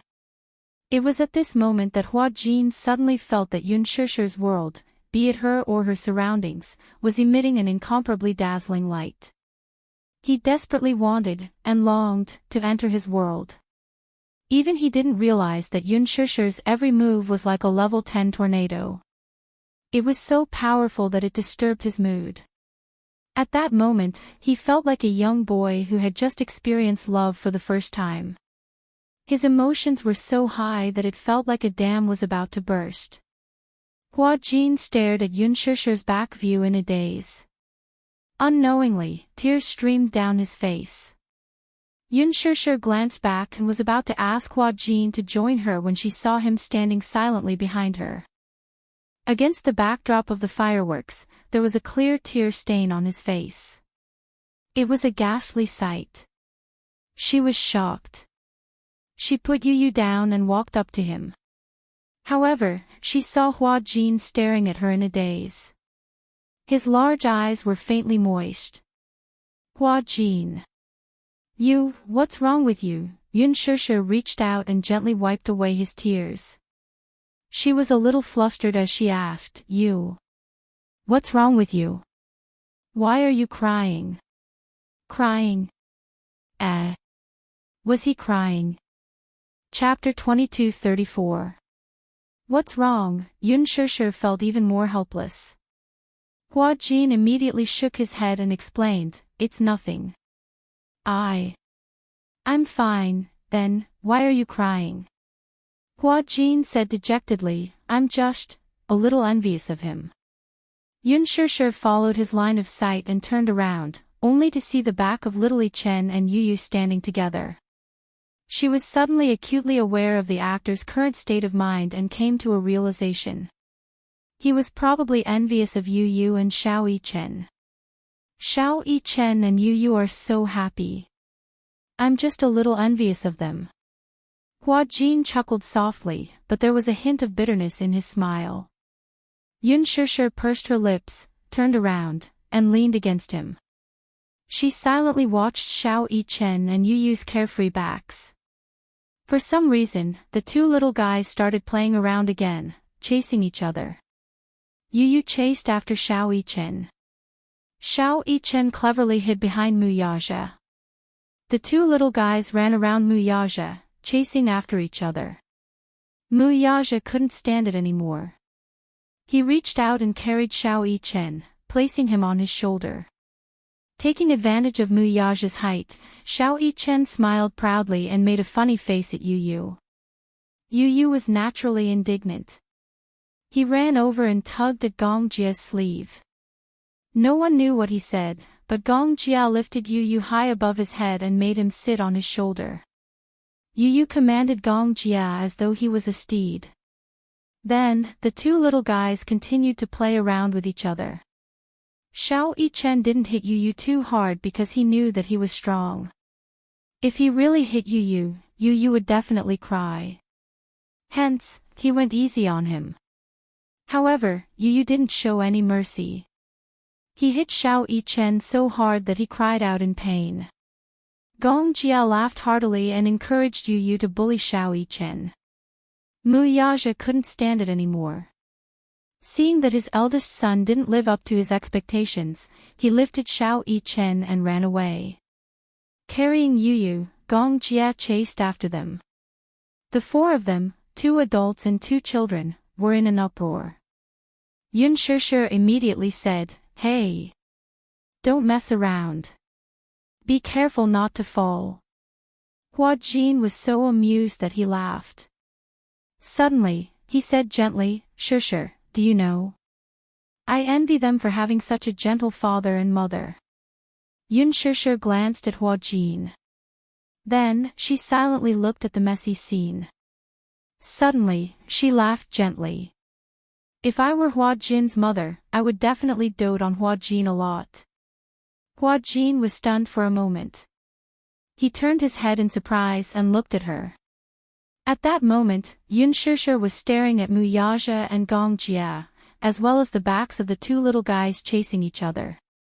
Her gaze was unbelievably gentle. This was probably the radiance of motherhood. Looking at her own child, her eyes were filled with tenderness. This tenderness could melt even the coldest heart. All of a sudden, Yun Shishir heard Hua Jin's desolate and envious voice. "I also wish that I was Shishir's child. I also wish that I was Shishir's child." Yun Shishir's heart ached at these helpless and disappointed words. She turned her head and suddenly reached out to gently hold Hua Jin's hand, holding it tightly. "Hua Jin, in the future, celebrate Chinese New Year's Eve with us. Just like today, we'll make dumplings, have Chinese New Year's Eve dinner together, and set off fireworks together, okay?" Chapter 22:35. Hua Jin's smile had a special kind of charm. There was a special kind of enchanting mist in his eyes. Usually, Yun Shishir rarely saw him show much sincerity in his smile. In front of the camera, he smiled modestly and hypocritically. On the surface, he looked like a humble teenager.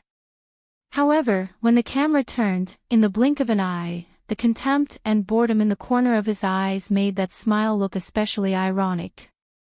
In the crew, his smile became arrogant and insufferably arrogant, like a little demon king, like a rebellious child. Whether it was the director, the actors, or even the extras, he seemed to be deliberately angering them.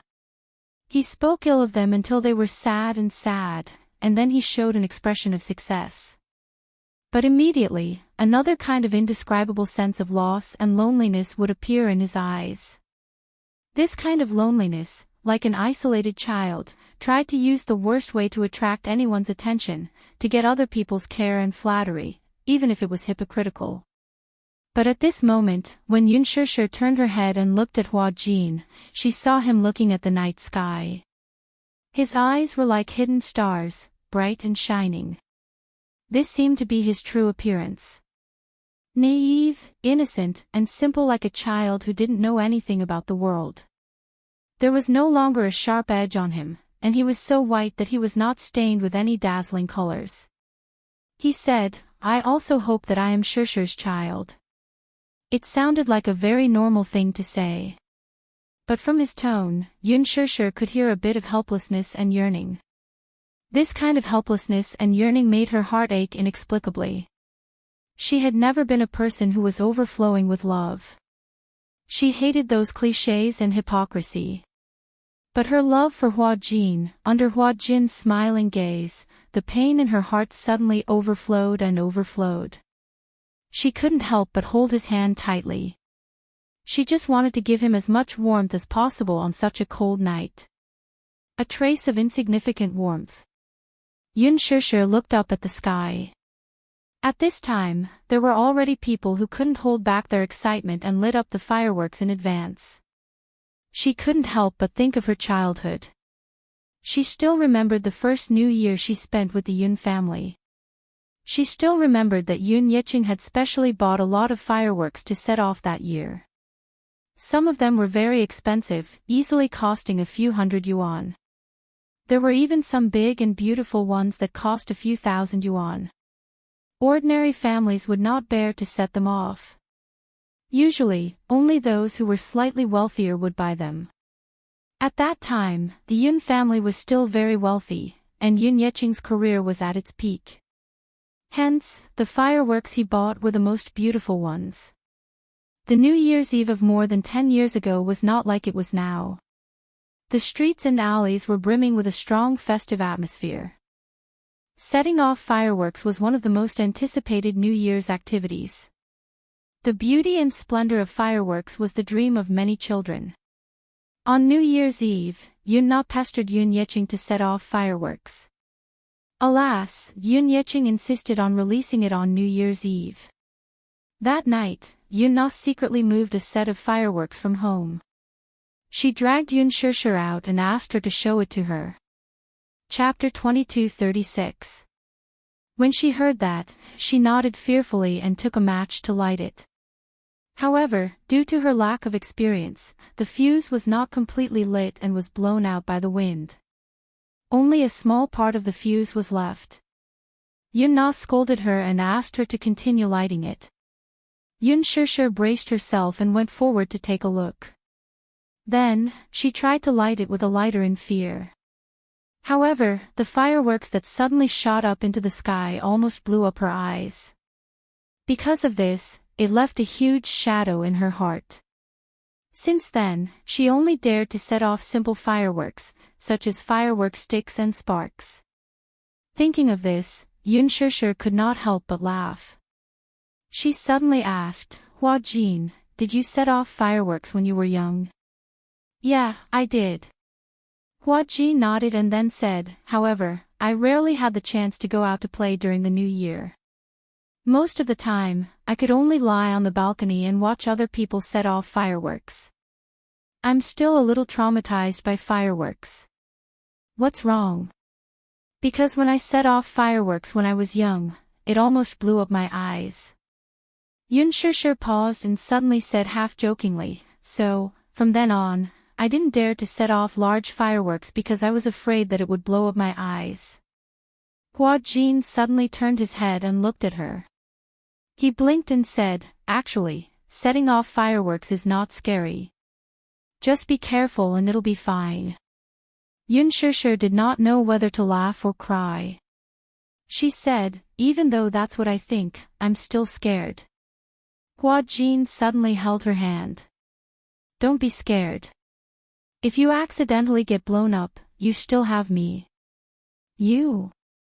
Yun Shishir did not understand the meaning behind his words. Hua Jin suddenly said seriously, "Yeah. If you can't see, I'll be your eyes." If she could not see, he would be her eyes. Yun Shishir was stunned for a moment. She widened her eyes slightly and then smiled gently. "Okay, but there won't be such a day." At that time, Yun Shishir only took his words as a joke. However, after a long time, when she suddenly recalled that year's New Year's Eve and Hua Jin's serious promise, she couldn't help but sigh. It turned out that every word he said to her was sincere from the bottom of his heart. However, this was all in the future. 11:55 p.m. At this moment, countless citizens had gathered by the river. Many people gathered here to welcome the New Year's bell. Some brought the elderly and children with them in high spirits. Some brought young and loving couples. Their only purpose was to welcome the gorgeous fireworks at the moment the New Year's bell rang. Gong Jie raised his wrist and looked at his watch. As the countdown approached, his handsome face showed a bit of excitement and expectation. "Sis. It's almost 12. When Xiao Yichen and Yu Yu heard this, they looked at each other and smiled. Both of them were jumping up and down excitedly. Yun Shishir smiled and said, "Who's going to be in charge of lighting the fireworks later?" "I rarely light fireworks, so I don't know much about it." Just as Gong Jie finished speaking, Xiao Yichen raised his hand enthusiastically. "I'll do it. I'll light it." However, Yu Yu said softly, "Hey, it's too dangerous. You're so clumsy. Be careful not to get hurt by the explosion."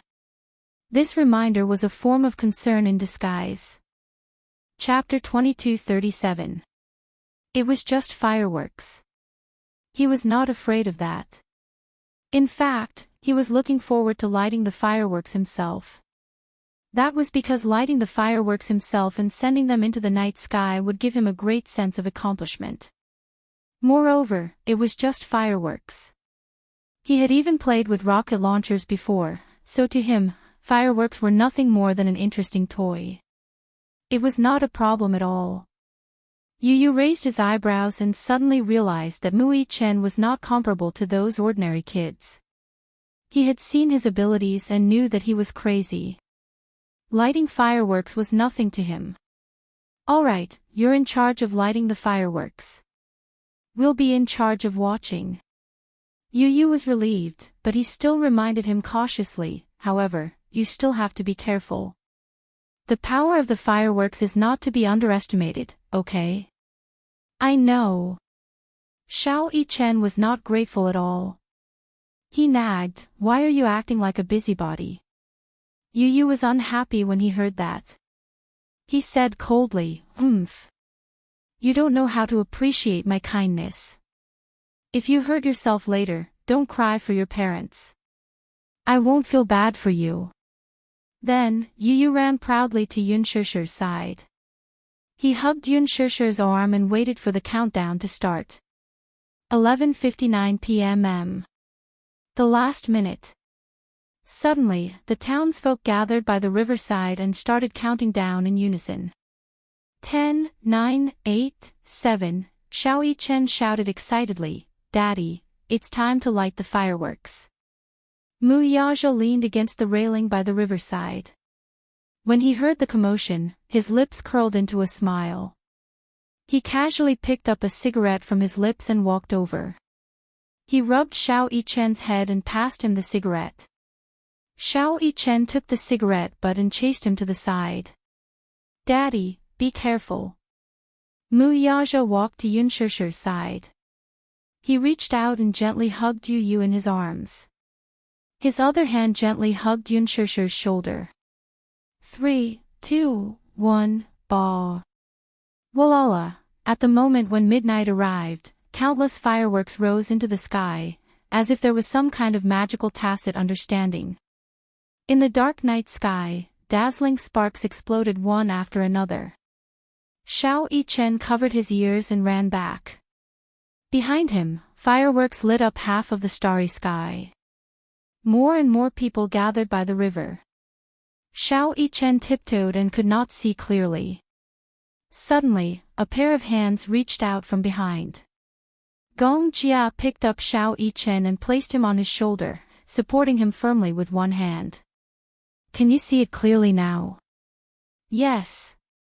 I can see it clearly. Gong Jia smiled and then muttered unhappily, Kid, you're quite heavy. Xiao Yi-chen, on the other hand, was sitting on his left shoulder with a clear conscience. She held his arm and excitedly watched the countless fireworks rising from the riverside.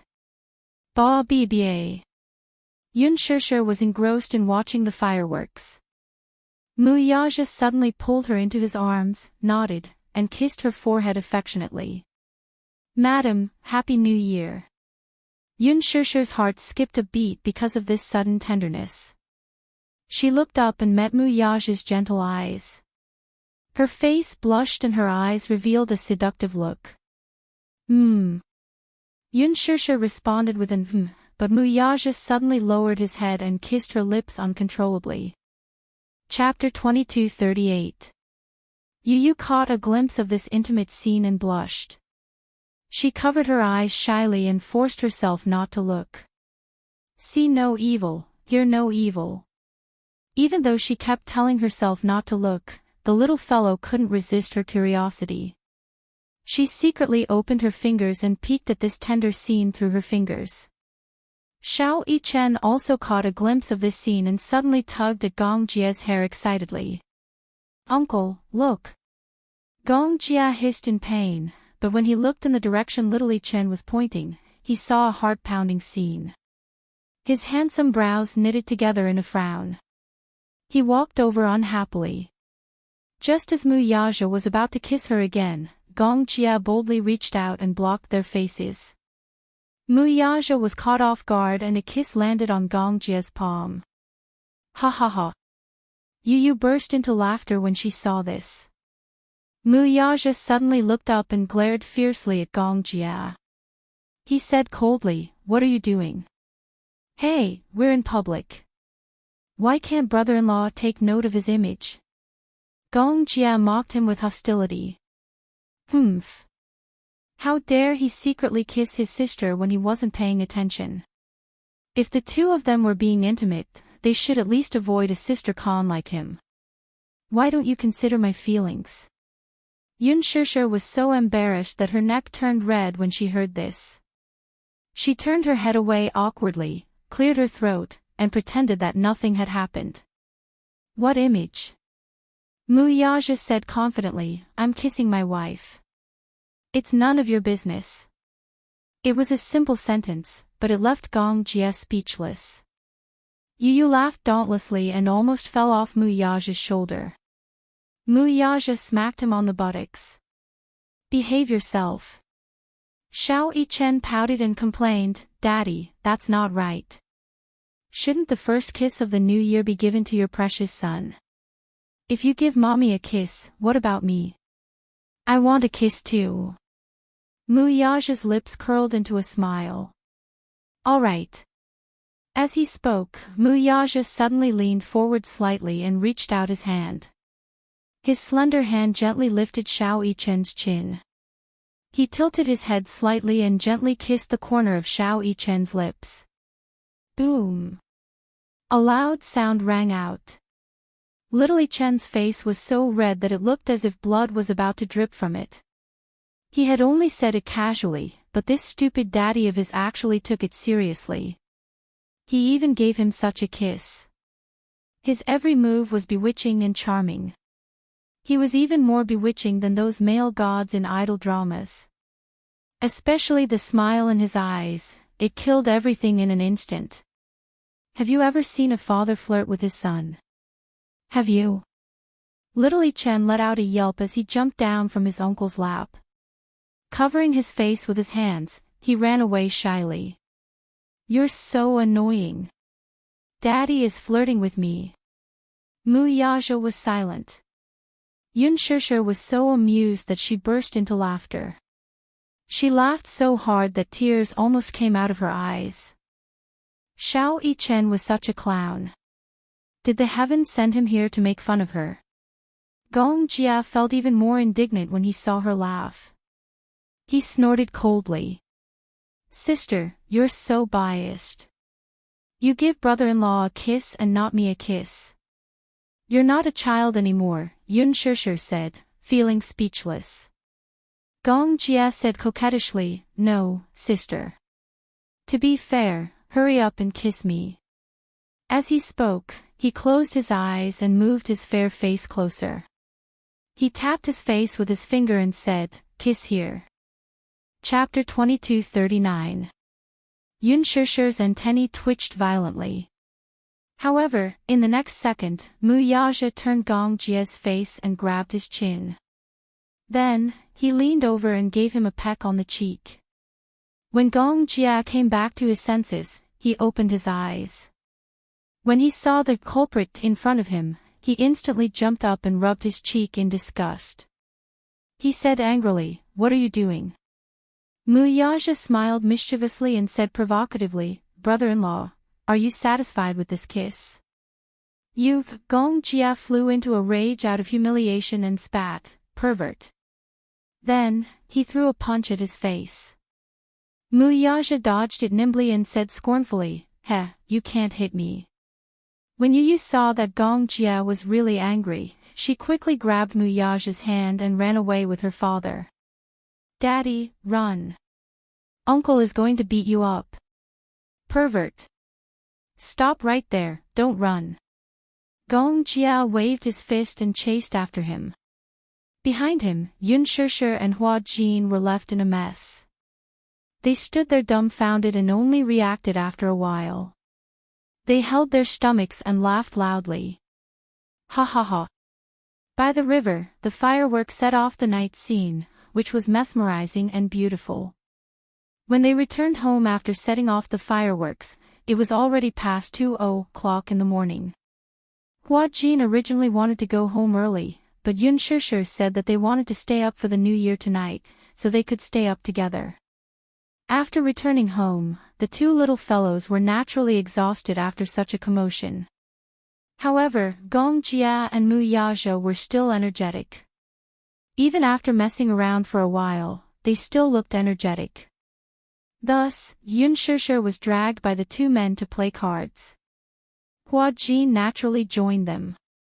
After a few rounds of warm-ups, they had a good grasp of each other's abilities. Of course, some of them still held back. Xiao Yichen was already asleep, but when Yu lay on the bed, she was wide awake and couldn't sleep. She heard the noise in the living room and walked out curiously. When she saw that they were playing Fight the Landlord, she wanted to join them. However, how could 5 people play Fight the Landlord? Hua Jin suddenly said, "Fight the landlord with 5 people. Fight the landlord." The rules were that after the cards were dealt, the landlord who had a card would play a card suit and draw a card. There were 2 decks of cards of each suit. On the other hand, the dark landlord, who had another suit, remained calm and collected. After confirming the identities of his teammates, he hid himself as a farmer and played the game silently, secretly helping the landlord's side to win. After sizing up everyone, the other 4 expressed that they did not have any objections, and, the loser. If there's no punishment, it's a little boring. This time, it was Yun Shishir's turn to frown. "How about we don't have to pay? It's the new year and I'm broke. I can't afford to lose." The 4 of them looked at her with disdain. Yu was speechless. "Mommy, why do you sound like you're sure that you'll lose?" "Because I feel like we're not evenly matched. No matter how I look at it, the 4 of you look like seasoned casinos. I'm a newbie. If we really have to pay, I'll go bankrupt." Hua Jin, Mu Yaja, Gong Jia, and Yu were confused. Seasoned casinos. Yu comforted her, "It's okay. I'm worse. I'll be your scapegoat." Chapter 2240. Gong Jia suddenly said evilly, "The loser will have to carry Yu once." Yu was unjustly implicated. He was unhappy and threw his cards. "Hey! Uncle, are you punishing the loser or me?" Smiley face angle Gong Jia whistled. "Then the loser will have to take off his clothes." Mu Yaja looked at him coldly. "Okay. What was there to be embarrassed about? Anyway, the heater was on in the living room." Yu was speechless. "Anyway, other than Mommy, everyone here is a man. Daddy is not embarrassed." Gong Jia smiled sinisterly. "It's not that simple. After taking off your clothes, you have to run naked outside the door." Everyone was silent. How much hatred! That was too cruel. Outside the window, it started to snow again. It was extremely cold. Mu Yaja threw his cards directly at his face. "Since you like to run naked so much, do it yourself." Gong Jia was speechless. Hua Jin burst out laughing. Gong Jia suddenly looked over with a cold gaze. Everyone suddenly felt a gust of icy wind from Siberia. It was bone-chilling. Gong Jia suddenly said, "How about this? Whoever loses will jump down from the 2nd floor of the villa." Yun Shishir flicked his forehead. "It's just a game of cards. Do you want to risk your life?" Hua Jin suddenly felt that this man was very scary. Gong Jia was hit by Yun Shishir and said sadly, "This is how we play cards." Yun Shishir said, "You're not human. We don't want to compete with you." Gong Jia said, "Sister, we came from the same womb. I'm not human. Are you a genetic mutant?" Yu Yu laughed loudly. That's right, Mommy. At least I came from your womb. If you're a genetic mutant, then what am I? Yun Shishir complained, both of you are not human. Yu Yu was speechless. Gong Jia said, personal attacks are prohibited. Hua Jin suddenly suggested, how about a dare? When the four of them heard this, they had no objections. The first round began. Gong Jia shuffled the cards smoothly and skillfully. It was obvious that he had been in the casino before. Yun Shishir was surprised to find that her younger brother, who couldn't even play cards properly when he was young, had learned to play cards very well after traveling abroad for more than 10 years. His action of cutting the cards was clean and neat. It seemed that he had practiced it before. There was a landlord in the light and a landlord in the dark. The open landlord who got the landlord card chose a pair of the same suit and called the dark landlord. The dark landlord hid among the other four people and secretly cooperated, which was the so-called traitor, and cooperated with the open landlord to achieve the final victory. In the first round, the landlord fell to Gong Jia. Gong Jia proudly called out, hidden landlord. Out of the corner of his eye, he sized up the other four people's expressions. All of them were veteran actors, and their expressions did not change at all. Gong Jia's cards were very good. Soon, there was only a single card left. The other four people were eyeing him covetously. As the next player, Yun Shishir sealed her cards tightly.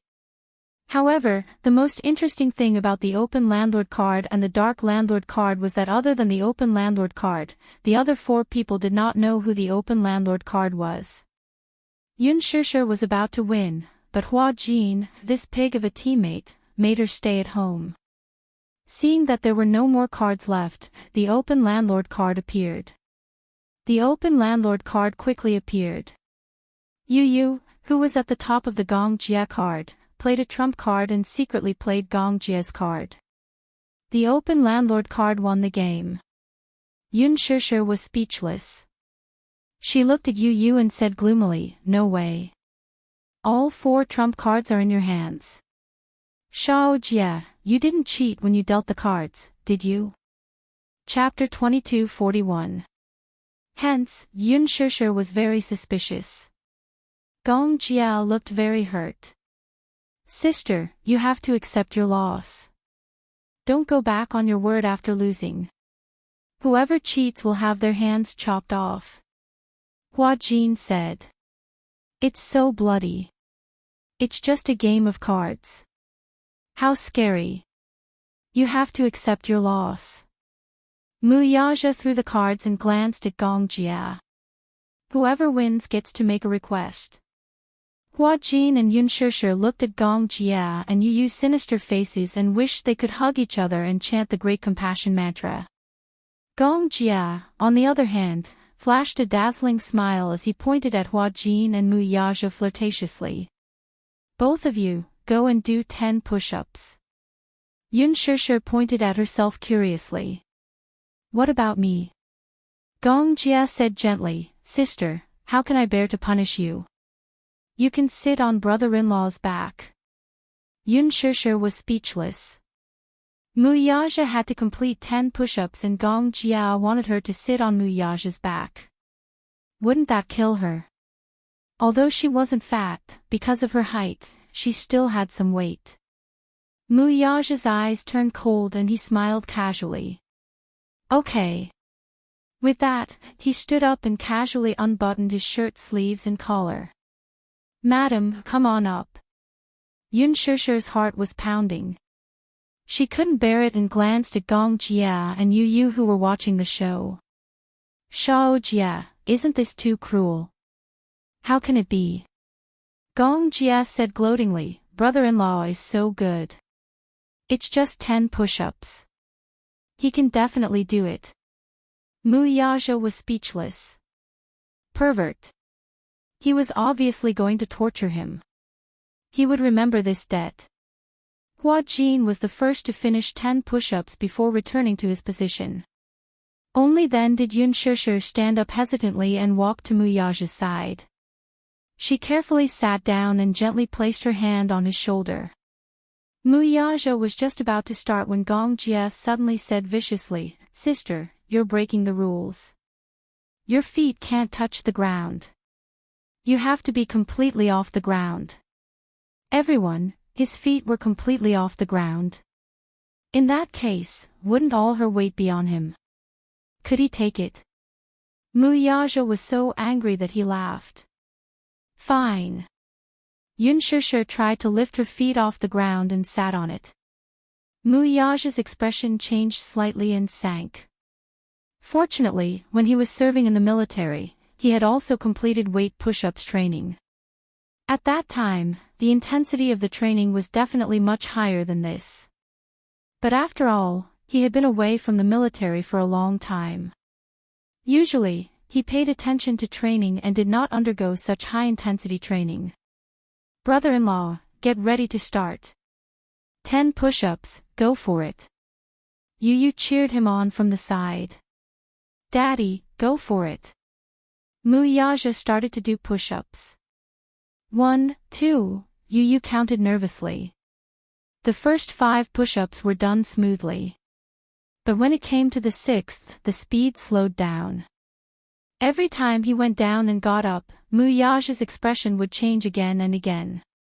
His posture was extremely accurate, but even though it took a lot of effort, he still managed to complete a set of 10 push-ups with difficulty.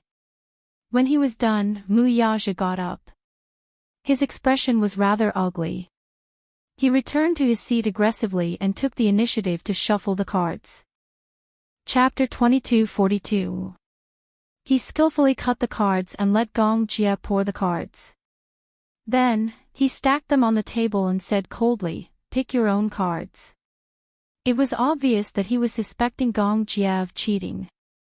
Yun Shishir had suspected that Gong Jia was cheating, but she was just joking. She was not serious at all. Muyaja clearly felt that the cards were not as simple as just luck. He must have cheated. When he observed carefully earlier, he felt that there was something fishy about his technique.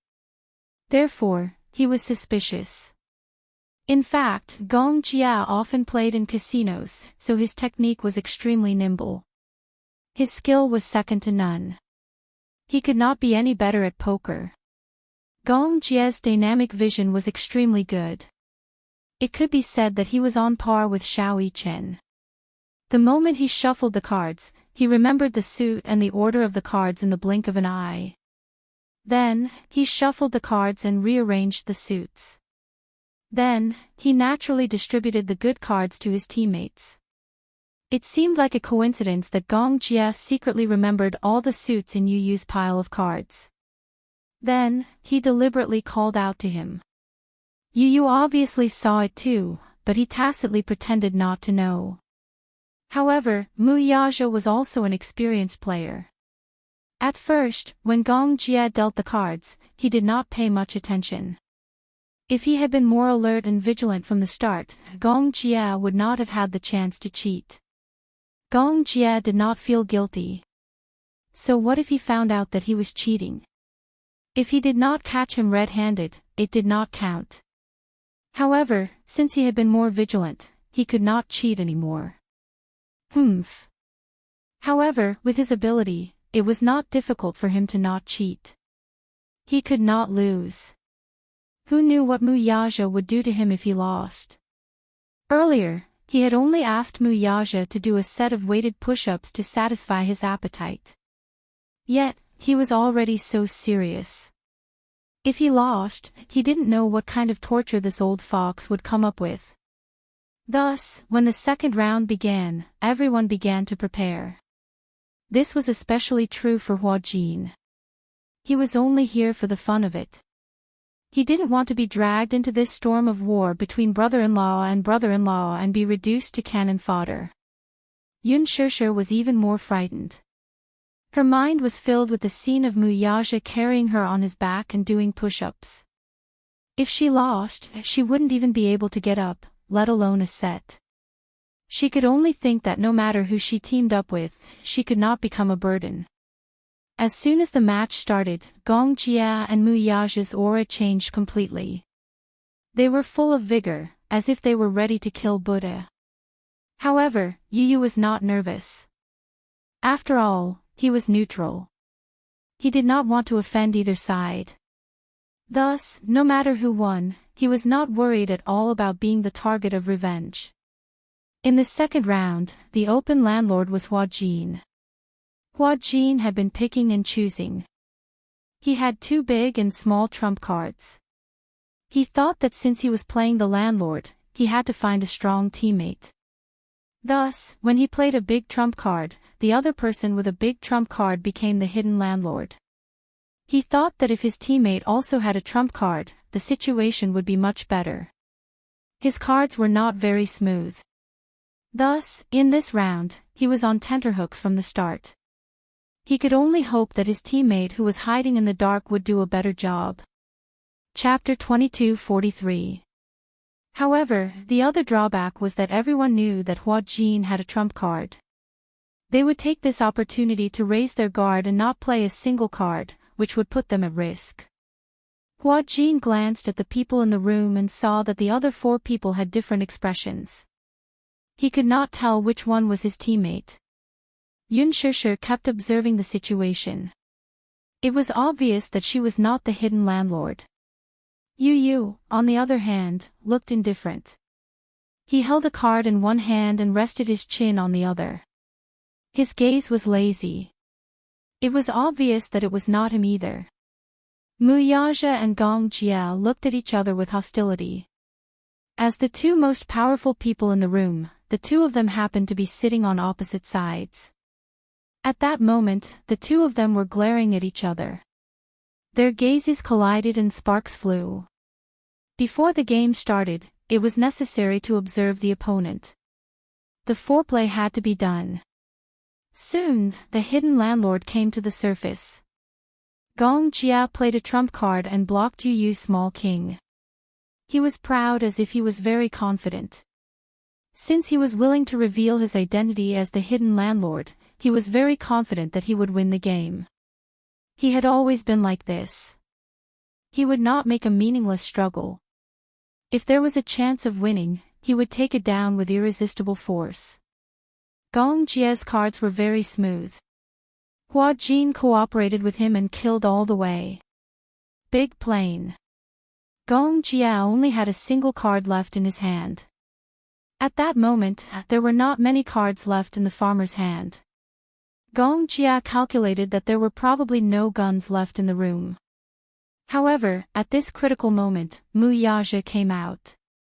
Hua Jin saw that he had killed a Qing Yao Jin at this critical moment. He did not hesitate to contribute the bomb in his hand. 5 6s was a very big bomb. No one could blow it up. However, the tragedy was that Hua Jin was not in Gong Jia's house. He could not put down his card. His next house was Yu Yu. He played a single card to test the waters. There was no trump card left on the field. Yu Yu made Hua Jin fall into despair. Gong Jia only had 1 card in his hand. As long as he didn't play a single card, he was basically unstoppable. Soon, Yu Yu played a pair of 44-4s and placed Mu Yaja's cards on the table. Hua Jin received no more cards that could suppress him, and Gong Jia's cards were all alone. They posed no threat to him. Mu Yaja quickly threw out all the cards in his hand. The last card fluttered onto the table. Mu Yaja crossed his arms over his chest and arrogantly raised his chin. A sinister smile appeared on his face. It was as if he was silently brewing some perverted game. Gong Jia's face darkened and turned ashen. He looked at Mu Yaja, who was constantly sizing him up. His expression changed again and again. It was over. It fell into his hands. Gong Jia gritted his teeth and said angrily. This man's gaze was perverted no matter how he looked at it. He did not know what tricks he was going to play. Hua Jin's eyes widened in shock. He did not expect this round to end like this. He had lost. The problem was that there was Gong Jia in his camp. The final punishment was destined to be a bloodbath. He had just done a set of push-ups. Fortunately, he had avoided a calamity. This time, would he be implicated in a perverted game like Gong Jia? In the end, his prophecy came true. Chapter 22:44. When Yu Yu heard this, she covered her mouth and snickered. Suddenly, she nudged Yun Shishir's shoulder and asked softly, "Mommy, Daddy said we're going to play a game. Guess what kind of perverted game it will be?" Yun Shishir shook her head blankly and said, "I can't guess. But, it must be very perverted." Hua Jin accidentally overheard Yun Shishir's words. Even though her voice was very low, he could hear it clearly because they were sitting opposite each other. Corporal punishment. He supported corporal punishment. Hua Jin would rather do push-ups than play this man's game. It must be very perverted, right? Sure enough, his guess was confirmed. Mu Yaja quickly announced the rules of the game, the tissue game. There were a total of 10 tissues. They were neither thin nor thick. First, Hua Jin had to suck them up with his mouth. Then, using the same mouth-to-mouth method, Gong Jia had to suck them up to his own mouth. Then, he would suck all the tissues and throw them into the trash can. Only then would it be considered a success. Wasn't this the same as a disguised mouth-to-mouth kiss? And it was two men. Gong Jia and Hua Jin looked at each other, both uncomfortable. Mu Yaja suddenly said casually, "Oh, if the tissues fall on the ground, there's a punishment too. However, if you use your mouth to suck the tissues up from the ground, then you can avoid the punishment. Do you understand the rules?" Dead silence. Gong Jia and Hua Jin's faces were extremely dark. Gong Jia's face was dark because he was extremely unhappy with the rules of the game. This was obviously teasing him. What tissue game? It was fine if it was only a woman, but the opponent was actually a man like Hua Jin. This was driving him crazy. Hua Jin's face was dark because he felt like he was the one who was implicated for no reason. It wasn't his first time kissing a man. Most importantly, he didn't dare to think about indirectly kissing a great demon king. What if he touched the big demon's red line and got swallowed whole? Yu Yu tried hard to hold back her laughter. Her shoulders were shaking as she tried to hold back her laughter. Tears were about to come out. Interesting. Uncle, come on. You said it just now too. Since you've lost, you have to accept the punishment. I've prepared the props for you too. Okay. Gong Jia glanced at the 10 tissues that Yu Yu had prepared for him. His lips for a while before he swallowed his anger, and said, "Okay." He glanced coldly at Mu Yaja and sneered through gritted teeth, "You win." With that, he pushed Hua Jin to the side and ordered, "Begin." You, oh,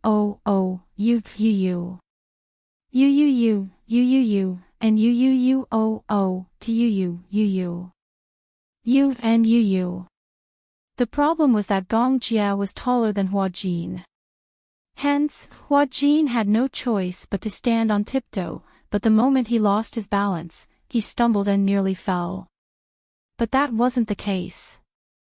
The tissue landed on the chair. Feeling depressed, the man rebuked, "Can't you be more careful?" Hua Jin muttered, "Who asked you to be so tall?" Gong Jia's face darkened. "Pick it up." Hua Jin's expression changed again. Then, he bent down slowly and sucked the tissue into his mouth. Chapter 22:45. Gong Jia's broad palm held the back of the man's neck firmly as his thin lips pressed down on the ladders, sucking the tissue away with a suction force. Hua Jin was slightly taken aback by this gesture.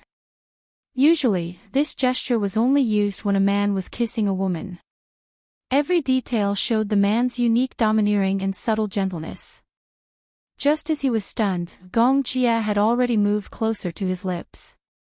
It was so cold. His lips were inexplicably cold. But Hua Jin's lips were very warm. The tissue was very thin, as if there was air between them. At the moment of contact, Hua Jin could almost clearly feel Gong Jia's soft and slightly cold lips. His breath blew against his face. In the blink of an eye, Gong Jia sucked the tissue away from his mouth.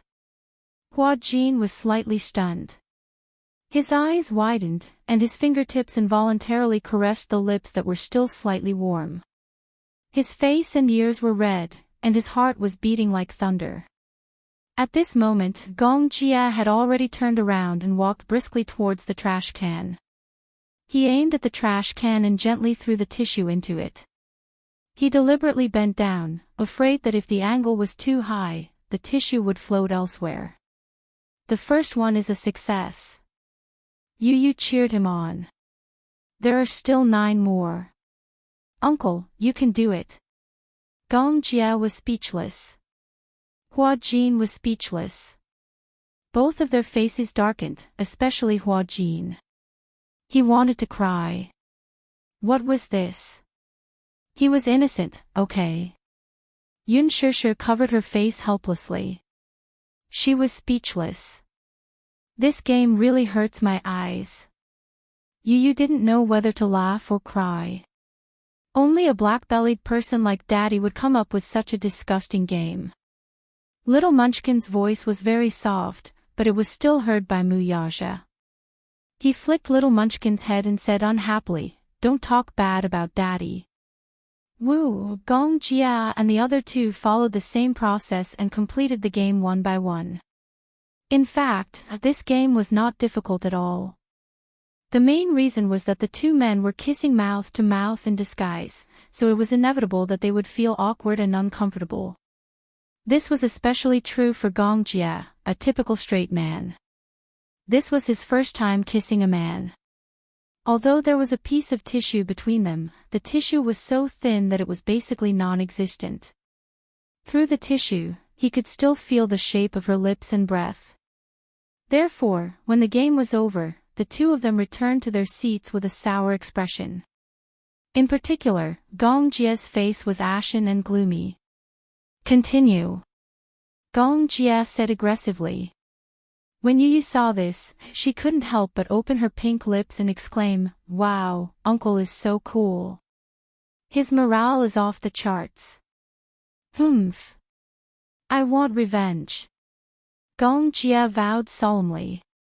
Then, he shuffled and cut the cards. His movements were so swift that it was dazzling. It seemed that Uncle was starting to get serious. Yes, he had to be more careful. Otherwise, he would also become cannon fodder. In the 3rd round, Gong Jia was the landlord again. Yu lamented, "Uncle, why do you keep getting the landlord? You're practically a professional landlord.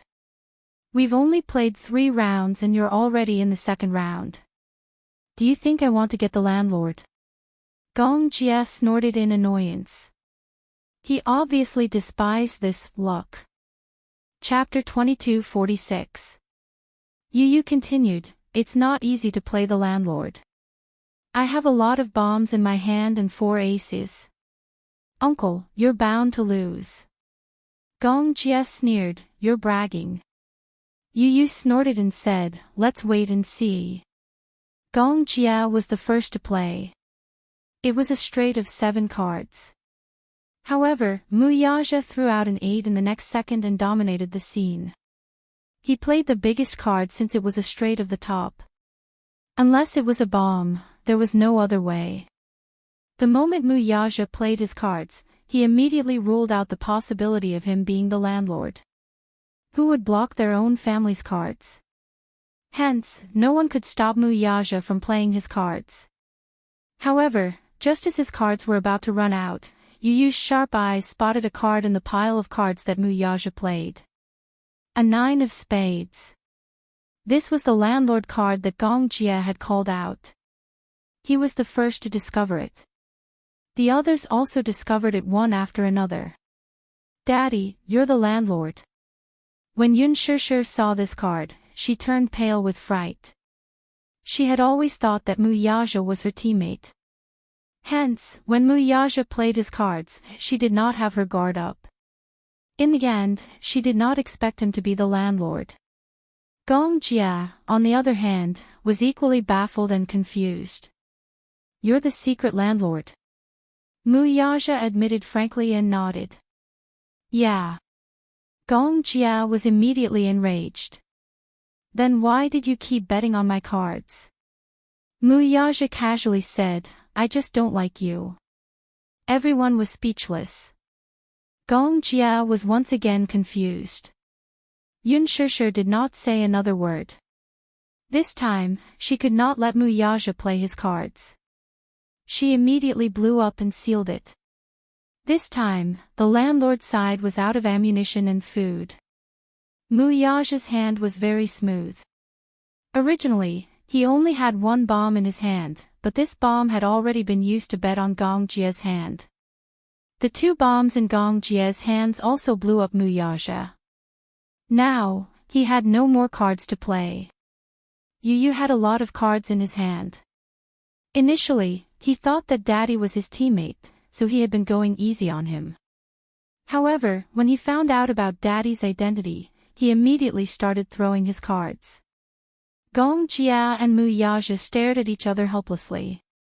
They had no more cards to play. Yun Shishir, Yu, and Hua Jin could be considered to have a tacit understanding of each other, so they won easily. Gong Jia threw down his cards and cried out gloomily, "This is an internal strife." He could have won. "Brother-in-law, do you have any standpoint? Why are you betting on me when you have such good cards?" Muyaja said that famous phrase again, "I just don't like you." Gong Jia was furious. "You." Yun Shishir immediately became the peacemaker and mediated, no matter what, you've already lost. Both of you should accept your punishment obediently, right?" Yu clutched his stomach and laughed. Originally, he thought that Daddy was his teammate. This time, Uncle was going to lose again. He didn't expect the outcome to be reversed. Uncle had indeed lost, but Daddy had also lost. He laughed loudly. He was overjoyed. Gong Jia lost dejectedly. It was fine if he lost, but this time, he felt very sullen. "How should we punish them?" Yu pursed his lips coldly. Gong Jia looked a little timid. This little guy was also a first-class black-bellied person. He didn't know what kind of rotten idea he would come up with this time. Hua Jin and Yun Shishir, on the other hand, were calm and composed. "How about this, Uncle? You and Daddy will interlock our fingers until the end of the next round." Gong Jia widened his eyes in shock. "Are you kidding?" Chapter 2247. Muyaja glared at him coldly. "Don't mess around. You must accept your loss. You must accept your loss. Hurry up and hold hands. Otherwise, if you don't do as I say, I'll think of something more fun, okay?" This was considered a threat.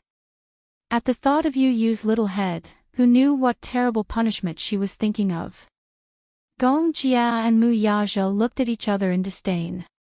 Then, they gritted their teeth and reached out to each other. However, just as their hands touched each other's fingertips, Muyaja retracted his hand in disgust and said coldly, "How disgusting." Holding hands with a man gave them goosebumps. Gong Jia's lips twitched. Then, he said coldly, "Brother-in-law, you still have the cheek to say that. If you weren't a hindrance, would you need to be punished?" Muyaja sneered, "Who told you to pick me as your teammate?" Gong Jia replied angrily, "If I knew that the 9 of spades was in your hands, I wouldn't have picked you even if I died." Yu couldn't stand it anymore. She urged, "Hurry up, don't waste time. Isn't it just holding hands? What's so difficult about that?" Muyaja and Gong Jia glared at him in unison. Their eyes were full of resentment. "Change the punishment," Gong Jia demanded righteously. Yu glanced at him calmly. Then, she agreed readily. Okay, then you can kiss. Gong Jia was speechless. Mu Yaja was speechless. Yun Shishir covered her face. This guy was really two-faced. He actually made two men who didn't get along and were even incompatible like fire and water kiss each other. How cruel. What punishment could be worse than this? Gong Jia complained, You, are you trying to turn your daddy gay? Mu Yaja coldly snorted, expressing his stance.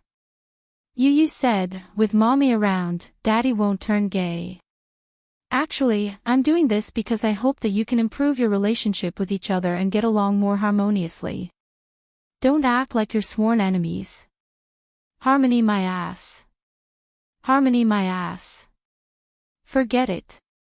Let's just hold hands then. It was better than kissing. The two of them calmed down for a long time. After a long struggle in their minds, they slowly stretched out their hands and held each other tightly. Their fingers interlocked. On the surface, it looked calm and peaceful. But secretly, although the two of them were holding hands tightly, they were secretly competing with each other. Their grip strength was equal, and they were using all their skills to break each other's hands. However, the two of them appeared to be very calm on the surface, but in their hearts, they were cursing in unison, Bastard, you have a lot of strength. You win. Yu smiled satisfactorily. Looking at the two of them holding hands, she nodded and said, Not bad. Uncle and Daddy's relationship seems to have improved a lot. Mommy, look, they're holding hands very tightly. Yun Shishir glanced at them and broke out in a cold sweat. How was this a handshake? It was as if they were trying to break each other's hands by shaking hands. In the fourth round, Yu became the landlord in the open, while Hua Jin was the landlord in the dark. The interesting thing was that Mu Yaja and Gong Jia had to hold hands to finish this round because of the punishment from the previous round. It was especially difficult to play with one hand. It was easy to pick the cards, but it took a lot of effort to sort them out. Gong Jia even used his mouth. In the end, he was flustered and messed up the cards, causing them to fall face up on the table.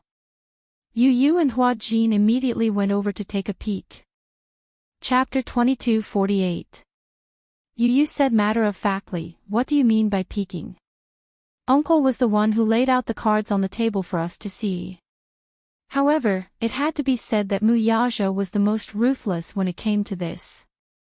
First, he held all the cards in his hand tightly. Then, he looked at the messy cards in his hand. After a few glances, he laid them out on the table one by one. Then, without even looking at them, he rearranged the cards according to the order that he had just memorized. Using his amazing memory, he rearranged the cards and quickly sorted them out. Yu and Yun Shishir were stunned. Such an amazing memory. He memorized the order of the cards in just a few glances. Moreover, he sorted them out directly. Yu was perfect.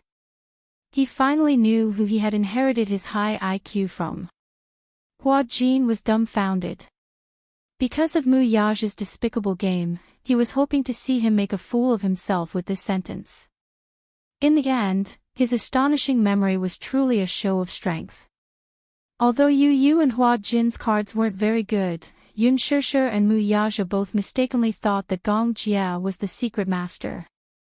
They started an internal conflict and bombarded him indiscriminately. Gong Jia felt wronged. It was already difficult to play the cards. Now that he had finally played the cards, they thought that he was the secret master. However, he couldn't defend himself at all. Gong Jia swallowed his anger and played with a knot in his heart. It wasn't until Hua Jin jumped out and confirmed his identity as the secret master that the truth was revealed. Gong Jia, who had been wronged, cried out, Sis. Yun Shishir bit her lip regretfully and patted his shoulder lightly with guilt. I'm sorry, Shao Jia. I misunderstood you. Gong Jia said sadly, Why did you all think that I was the secret master? Mu Yaja said softly, it's your fault for having a bad face. Gong Jia, at this time, Yu only had one pair of cards left in his hand. He looked around coldly. A few people were also staring at him, but they could only stare. There were no more cards that could stop him. Yu sneered and threw out the cards in his hand. Once again, he was the fisherman who reaped the benefits. He stood up and high-fived Hua Jin. Yeah, we won again. Then, Yu turned around in high spirits and said proudly to the other three people whose faces were ashen as if their souls had left their bodies, I'm so awesome. Yun Shishir, Gong Jia, Mu Yaja. At the end of the round, Mu Yaja and Gong Jia quickly shook off their hands and looked at each other with disdain. However, Yu said softly, don't let go. Gong Jia asked, didn't you say that we would hold hands until the end of the round? I did say that, but didn't you guys lose this round again? Yu laughed evilly and said, then why don't you guys continue holding hands?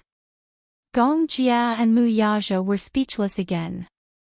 They took a deep breath and felt as if they were about to vomit. Yun Shishir pointed at herself and asked, then what's my punishment? Yu smiled gently and winked at her. He hooked his finger at her and said, Mommy's punishment is to kiss me. What kind of punishment is this? It's obviously a reward for yourself, right? Hua Jin said softly. Yu said arrogantly, I don't accept any objections. Yun Shishir laughed and leaned over to give him a loving peck on the cheek. She rubbed his little head. Chapter 22:49. Unknowingly, the five of them fooled around until the end of the last round. It was already 4:50 a.m. However, even though it was already very late, it did not affect their mood at all. However, Yu was sleepy and wanted to sleep.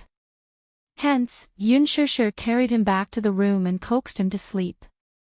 Once the little devil fell asleep, the game naturally could not continue. As for the other big devil, he was still very energetic. Most of the three men present had multiple jobs and were working day and night. Especially Gong Jia, who often flew around the world due to the international time difference, so he was not sleepy at all. As for Hua Jin, he was already used to staying up late to film. Hence, at this time, he did not feel very tired. Mu Yaja was even more so. Before this, he often worked overtime until 4 a.m. Hence, his biological clock was already used to such a late time. However, now that he had a family, his wife and children were waiting for him at home. Naturally, he would not arrange his work to be too late and would start working very early. The four of them sat at the table.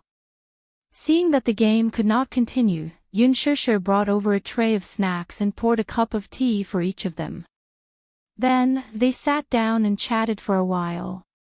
At 5 a.m., Yun Shishir finally could not take it anymore.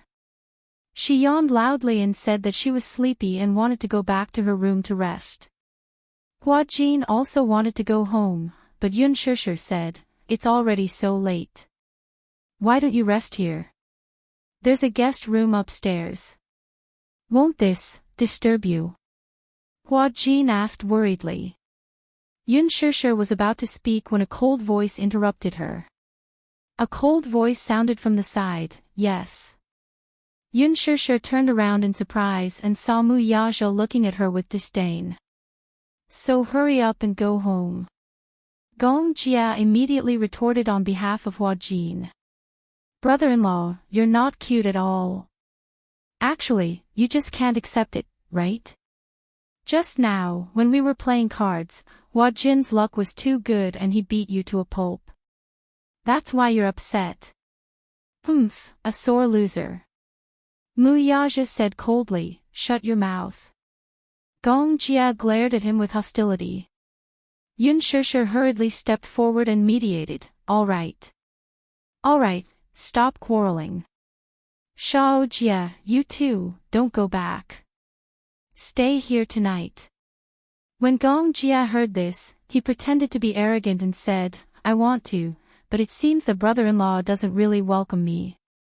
Muyaja immediately replied, "Yeah, you're not welcome. Look." Yun Shishir walked over angrily and pinched Muyaja's face with both hands. "Humph. I'm warning you, you'd better be more polite to my Shao Jia." Muyaja's handsome brows furrowed slightly. However, looking at the woman in front of him who was pouting coquettishly, he only smiled dotingly. He held her hand nonchalantly and pecked her fingertips. "All right, I won't say anything else. That's a good boy." Yun Shishir smiled happily and reached out to pat his head gently. Then, she led Hua Jin and Gong Jia up to the second floor while chatting cheerfully. There were 3 guest rooms, a living room, a study, and a private bathroom on the second floor. After settling them down, Yun Shishir took 2 cartons of milk and returned to her room. Chapter 2250. The showerhead splashed water. Muyaja stood under the showerhead and allowed the water droplets to fall on his body. He watched as the clear droplets slid down his well-defined and defined skin. It had to be said that his body was comparable to an international model. The inverted triangular figure, the standard golden ratio, and the well-defined mermaid line, all of them were full of hormones. Especially his waist, his 8-pack abs were firm and powerful. His body was very firm, but this kind of firmness was definitely not like those muscular men who looked shiny and oily. He was not thick, but his perfect muscles gave people a great visual impact. It was only when it came to him that Yun Shishir deeply felt what a real visual feast was. Yun Shishir bit her lip and said in a daze, "Hubby, you're so sexy." Muyaja looked back and stared at her for a while. Suddenly, he laughed and said, "My wife, why are you having a nosebleed?" "Nosebleed?" Yun Shishir was shocked. She didn't have time to think carefully about the playfulness and teasing in his words. She subconsciously reached out her hand to wipe her nose. However, after wiping again and again, she didn't manage to wipe the blood. A certain silly woman then realized that she had been tricked. She immediately raised her head in displeasure and glared at him. "Why do you like to tease people so much?" Muyaja smiled mischievously. Then, he hooked his finger at her and said in a deep voice, "Come here." His voice was very low, and his extremely magnetic voice resonated in the shower room with a kind of bewitching resonance. Yun Shishir seemed to have been bewitched. She walked over as if possessed. When she was close enough, she sized him up. "What?"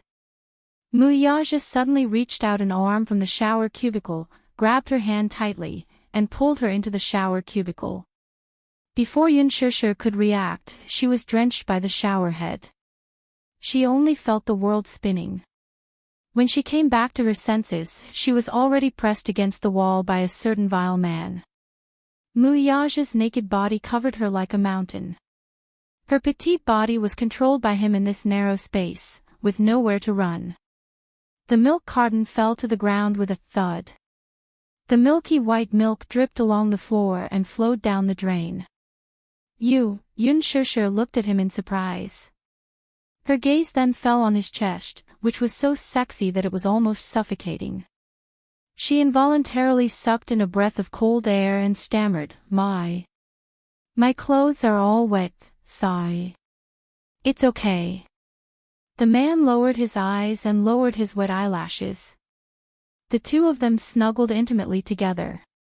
Yun Shishir only had to look up to see the crystal-clear water droplets on his long eyelashes as they slowly dripped down the ends of his eyelashes. Muyaja reached out to unbutton her shirt. Yun Shishir shyly grabbed his large hand and said hesitantly, "Shao Jia and Hua Jin are still upstairs." "Don't be like this," Muyaja said disapprovingly, "the soundproofing of this house is very good. You don't have to worry about that." Yun Shishir was still stammering.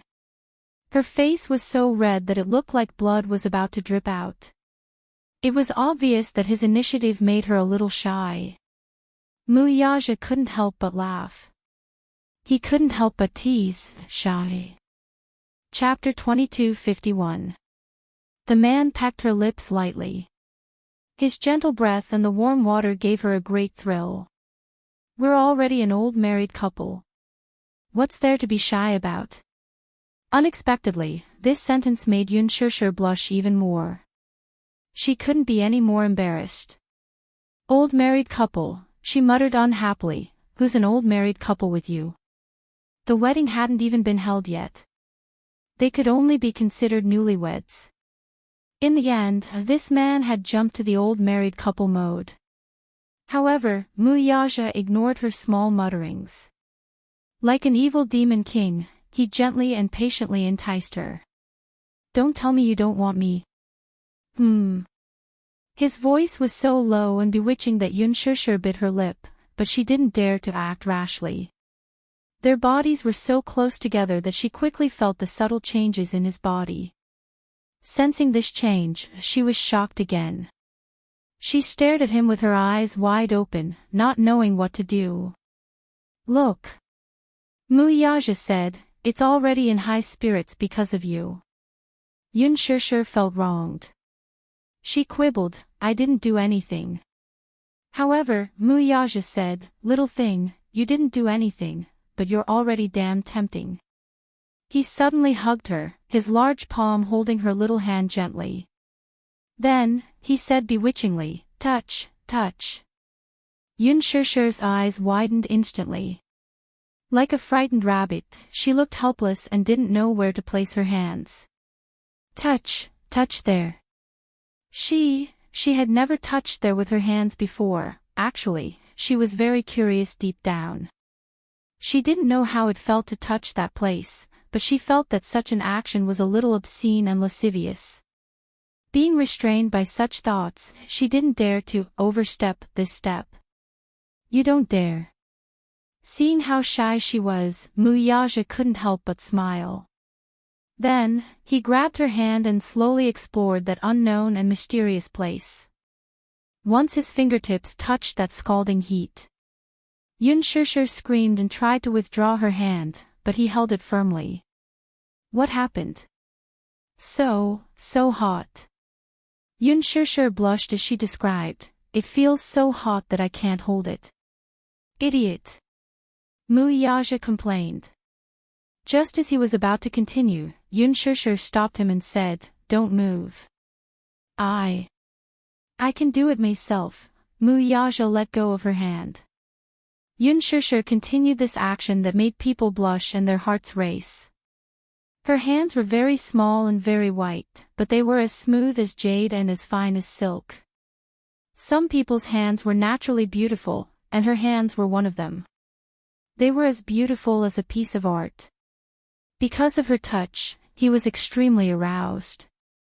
Very quickly, a numbing current flashed across his waist. In his impulse, he couldn't wait to take her directly. However, he was worried that this would scare her. Hence, he had to grit his teeth and restrain himself as he waited for her next move. At this time, she was already sweating profusely, and the clothes on her body were all wet from the shower. She could no longer tell whether the wet patch on her back was sweat or hot water from the shower. Chapter 2252. The domineering and mesmerizing kiss was like a mellow wine, intoxicating her to the point where her head felt light and her feet felt light. The man in front of her was handsome and languid, exuding a bewitching aura from head to toe. He was simply irresistibly charming. She hated herself for being so disappointing, and her throat moved a little. This subtle movement was noticed by him, and a playful smile appeared on his face. Yun Shishir lowered her eyes and blinked shyly. The man murmured lazily as he breathed into her ear. She complained, you eat so much usually, but I don't see you gaining any weight. The man's low and magnetic voice rang in her ear. Idiot, this is my physique. His hot breath brushed against her ear. Just like that, he patiently guided her slowly. Even though it was a little reckless, at least she understood the gist of it. She raised her head and glared at him, feeling a little annoyed. Yun Shishir's eyelids twitched for a while. Her mind was in a mess, so much so that her movements lost their rhythm and became hurried. She bit her lip in embarrassment. The more she thought about it, the more embarrassed she felt. So much so that she was not paying attention. SSSS, the man suddenly grabbed her hand tightly. Sure, what's wrong? The man tugged on her earlobe and deliberately hurt her. He chided in dissatisfaction, "You're so clumsy." I'll cripple you if you continue to talk nonsense." "You dare?" "Do you think I dare?" "Ha! You dare to do that? So what? Who's afraid of who?" The man could not help but smile as a playful look flashed past his eyes. He suddenly grabbed her chin and kissed her. Pressing his lips against hers, he said casually, "Stubborn little idiot." He was no longer passive and took the initiative to attack. Muyaja pulled her shoulders and turned her back to him, aggressively occupying her from behind. Her body trembled, and the coquettish blush on her face flew all the way to the tip of her ears. This look was simply too adorable. The smile in his eyes deepened.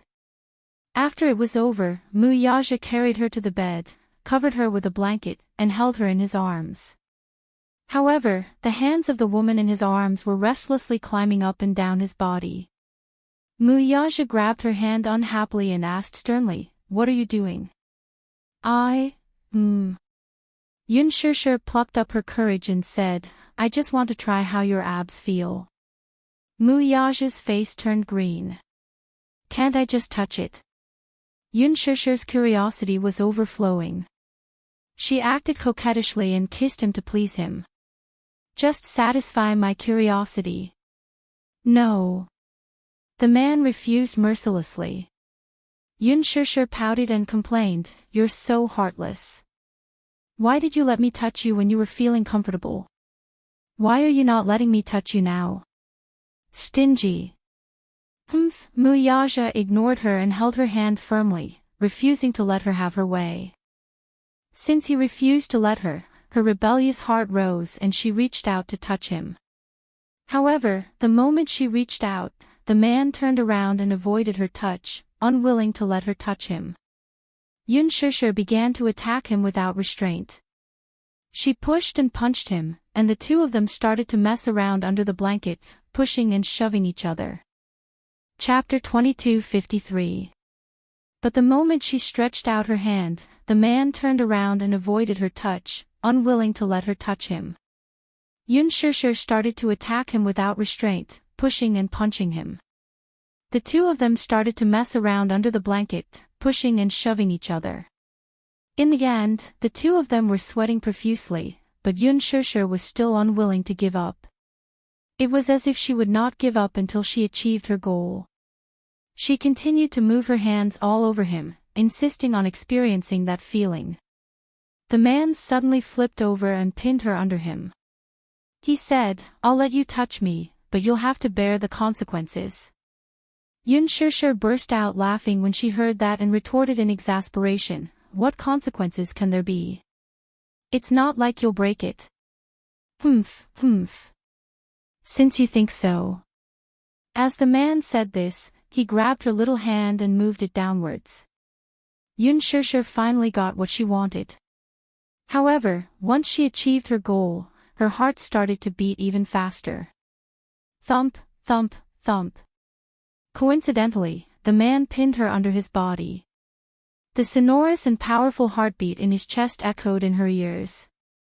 She had only touched him lightly with a smile, but very quickly, it was as hot as steel again. Yunshir's mind was filled with question marks. What's going on? She didn't do anything. All she did was touch him. How did he return to this state? Was there ever a time when this man was exhausted? The man pretended to be innocent as he defended himself. "Idiot, you have to take responsibility. I didn't do anything." Yunshir didn't know whether to laugh or cry. "You're so energetic." Muyaja gave her little tender lips a peck in amusement and said righteously, "That's because I've met something I like. That's why I have so much energy." Yunshir smiled and pushed his shoulder. "All right, let's go down." I'm not playing anymore. Let's go to sleep. You want to sleep just like that? Muyaja harumphed coldly, but how could he let her off so easily? It had finally calmed down, and now it had returned to such a state. Shouldn't she be responsible for it? Before the woman could protest, her weak voice of resistance was quickly swallowed by the man's passionate kiss. It was an enchanting night until dawn, on the first day of the new year. Gong Jia woke up in the afternoon. He walked around downstairs and realized that Xiao Yichen had also woken up early. Xiao Yichen went to bed early, so he woke up early. Since he was awake, Yu naturally got up as well. After Yu got dressed and washed up, she walked into the living room and saw Gong Jia and Xiao Yichen sitting in front of the TV, playing games together. Yu loved to play video games, so he bought a lot of gaming equipment at home. He bought an Xbox 360, an iWii, a PS4, and a large pack of game discs. Xiao Yichen loved to play video games as well, so when he had nothing to do, he liked to sit in front of the TV and play games. The two of them were playing games in full swing. In the dining room, Yu yawned repeatedly as she cooked lunch. After the dishes were served, Gong Jia and Xiao Yichen walked over. Coincidentally, Hua Jin had also woken up and was walking down the stairs. Brother Hua Jin, come down and eat. Brother Hua Jin, a trace of warmth slid down his heart. Hua Jin couldn't help but smile as he sat down at the dining table. Yu distributed the bowls and chopsticks. Gong Jia suddenly asked, "Where's your mommy? It's time to wake her up and eat." Chapter 22:54. Oh, they're probably still sleeping. Let's not disturb them. It's already midnight. It's time for them to wake up. As Gong Jia spoke, he coaxed Xiao Yichen and said, "You're in charge of waking them up." No way. Yu scooped a bowl of rice for him and said seriously, "They probably slept very late last night, so they shouldn't be awake at this time. Let them sleep a little longer. When they wake up, they can take care of their own lunch." Gong Jia couldn't help but be suspicious. He asked curiously, "How do you know that they slept very late?" Yu held his chopsticks in his mouth and smiled elegantly. "Uncle, you're single. You shouldn't ask so casually. If you don't ask, you won't get hurt." The table of single people understood instantly. Hua Jin held his stomach and laughed. Ha ha ha. This Yu didn't sound like a 7-year-old child at all when he spoke. Instead, he sounded like a mature man. It was so funny. Gong Jia flicked his forehead and said angrily, "What are you laughing at?" Hua Jin laughed and said, "I didn't expect you to be single too." Yu smiled and said, "Uncle, you're single. Brother Hua Jin is also single. Why don't you two hold hands and get together?" Gong Jia said rudely, "Get lost." Hua Jin's face turned pale, but it quickly turned red and he said, "I'm straight. I like women. But I saw you two playing the paper towel game last night. You two had great chemistry. Come to think of it, you two have kissed 10 times. At this point, Yu suddenly leaned forward and looked at Gong Jia. He teased, "How was it? When you two kissed, did you feel like you were electrocuted?" Xiao Yichen was confused as he listened.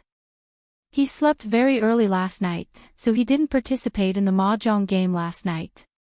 Naturally, he didn't know about those exciting things. Get lost. Gong Jia's face darkened. This isn't considered kissing. Yu obviously wanted to stir up trouble. "Uncle, you're so handsome and rich. Why can't you find a girlfriend? Is it because there's something wrong with your sexual orientation?" Scram. Don't tell me you like pretty boys. Scram. How about I betroth Brother Hua Jin to you? Scram. Speaking of this, Gong Jia was filled with anger. He had touched a sore spot. What an annoying brat. Xiao Yichen was about to go crazy. His curiosity was overflowing. What are you guys talking about? After I fell asleep yesterday, did you guys fool around behind my back? Gong Jia was in a bad mood. Xiao Yichen was chattering at the side. He looked up at the little guy and snorted coldly. He urged him, eat your food. Xiao Yichen whimpered and pouted. He buried his face in grievance and focused on eating. He felt wronged, but he didn't say anything. Yu Yu was amused by Xiao Yichen's bitter expression. He covered his mouth and snickered. He explained, last night, the 5 of us were playing mahjong. Uncle lost, so Daddy punished him by playing a paper towel game with Brother Huajin. A paper towel game? Yup. Brother Huajin was responsible for sucking the paper towel into his mouth.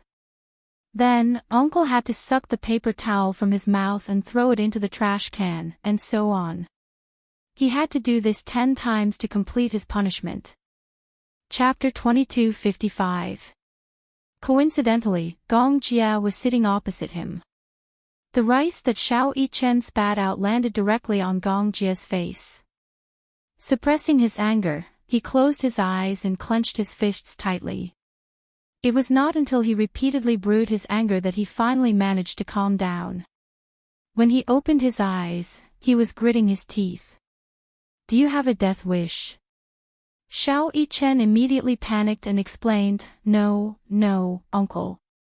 I didn't mean to mock you. It would have been better if he didn't try to hide it. Gong Jia's face darkened when he heard the explanation. You're obviously mocking me.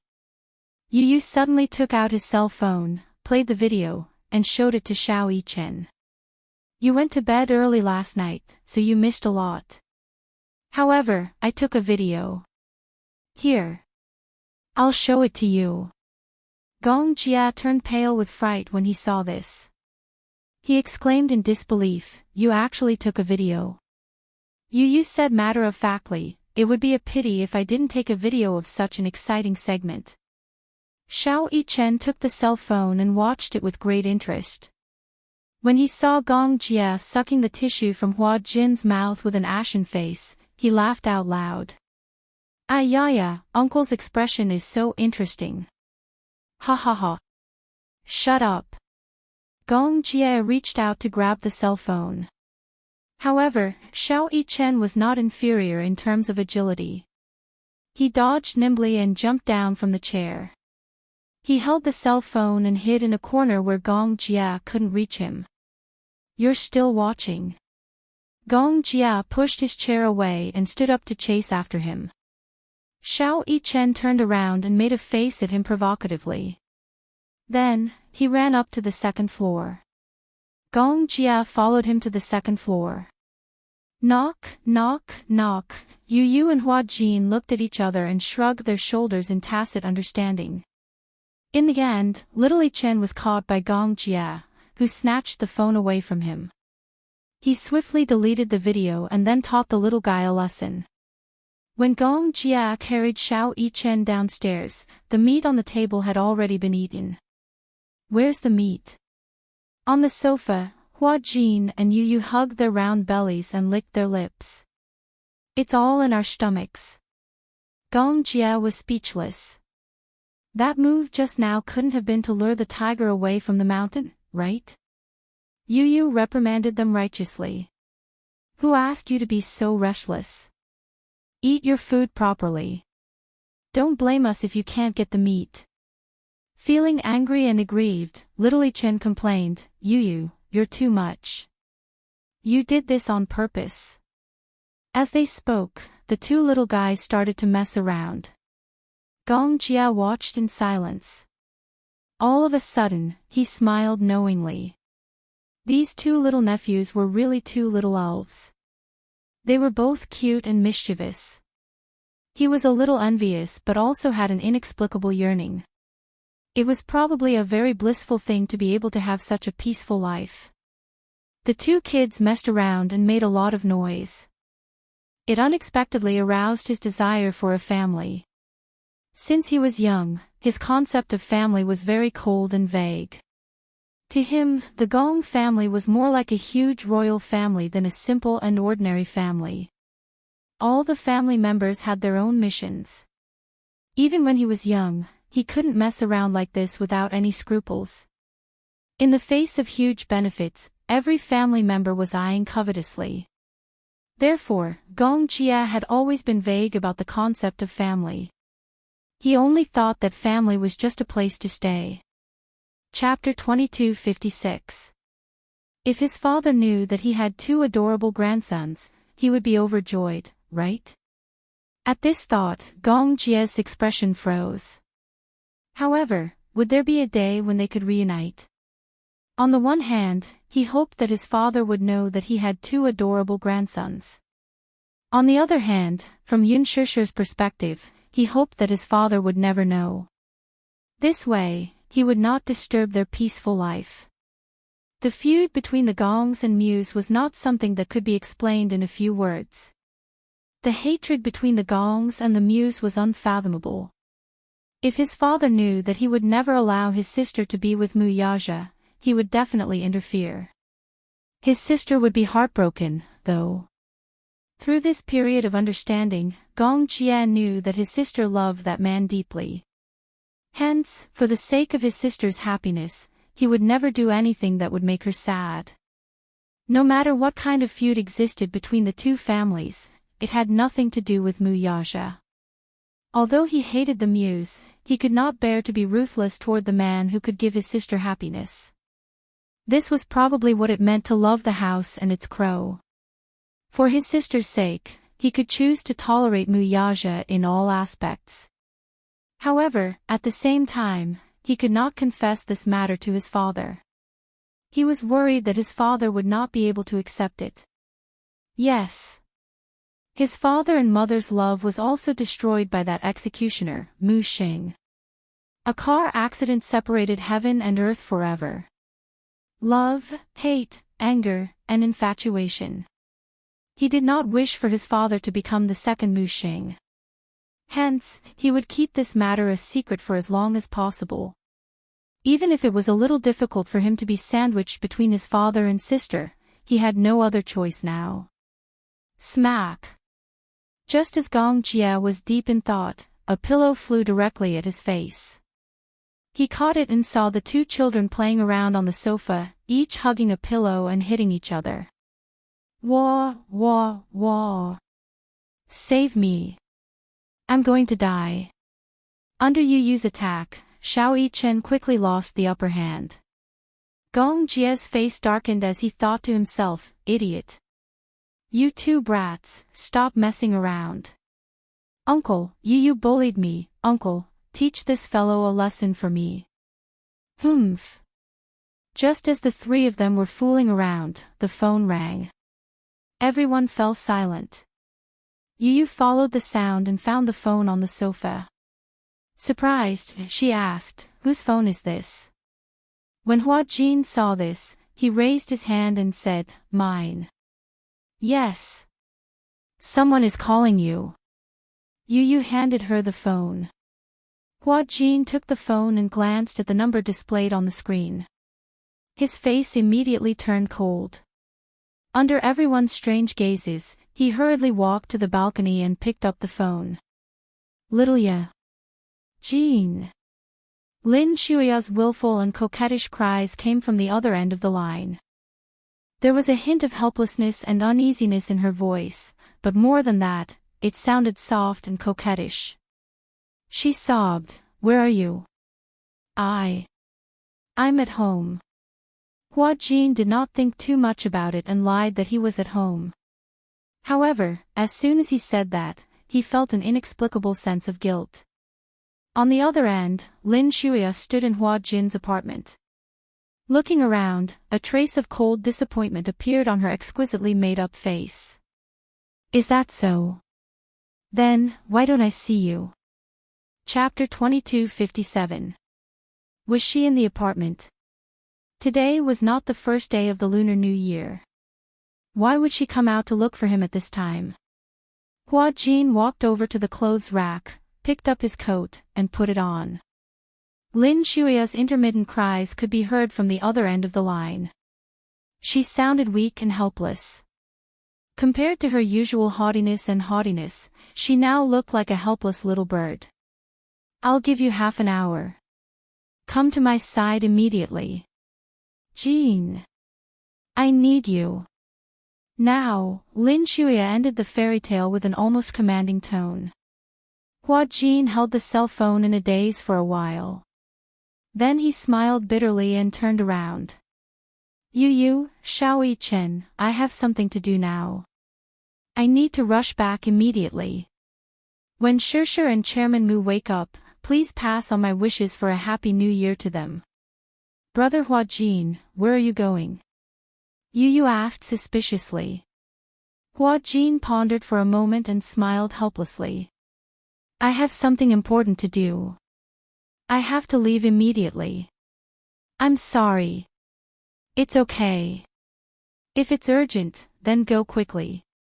We'll pass on your New Year's greetings for you." "Oh, right." Hua Jin took out 2 red packets from the pocket of his shirt and gave one to each of them. "This is a red packet I prepared for both of you. It's a little token of my appreciation." "Thank you, Brother Hua Jin."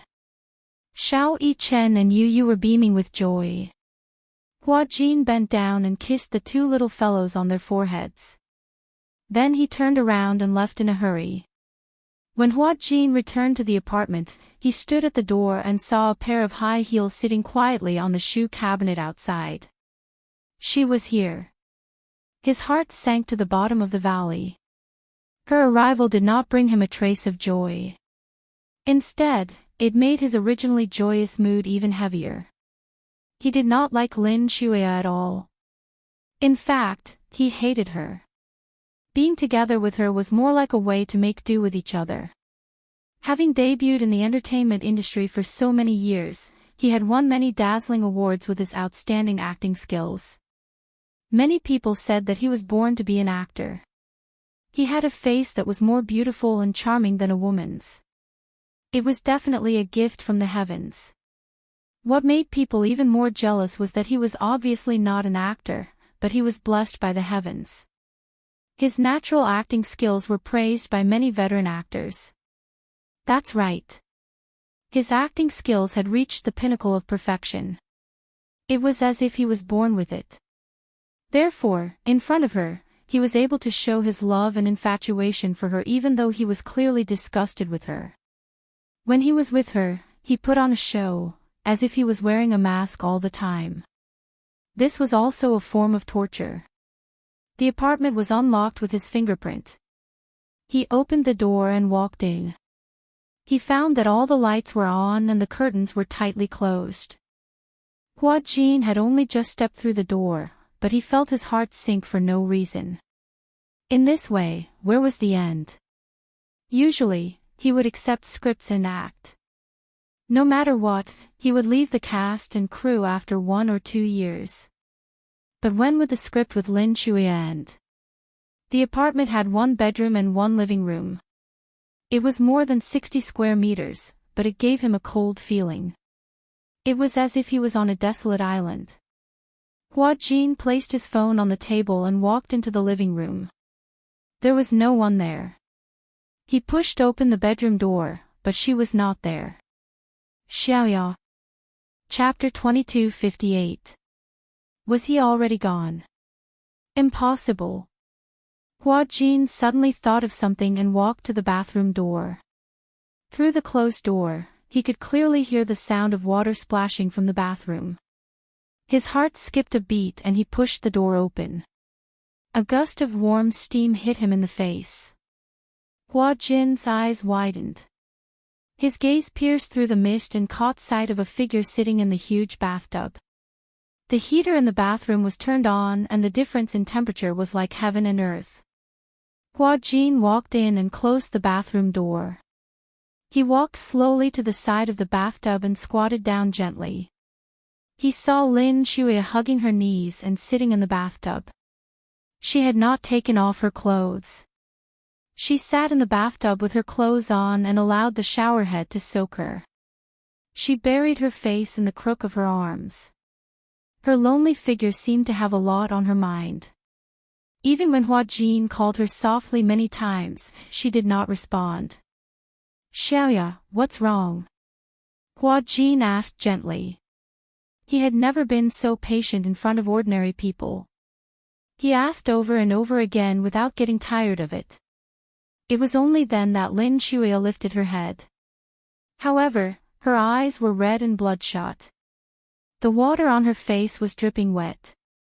For a moment, it was hard to tell whether it was water droplets or tears on her face. What's wrong? Hua Jin saw this and frowned slightly. He could not figure out why she was so despondent. Jin, Lin Shuya suddenly turned around and hugged his shoulders. She mumbled helplessly, let's go far away together, okay? Just the two of us. Leave this place and never come back. Hua Jin frowned and was stunned for a moment.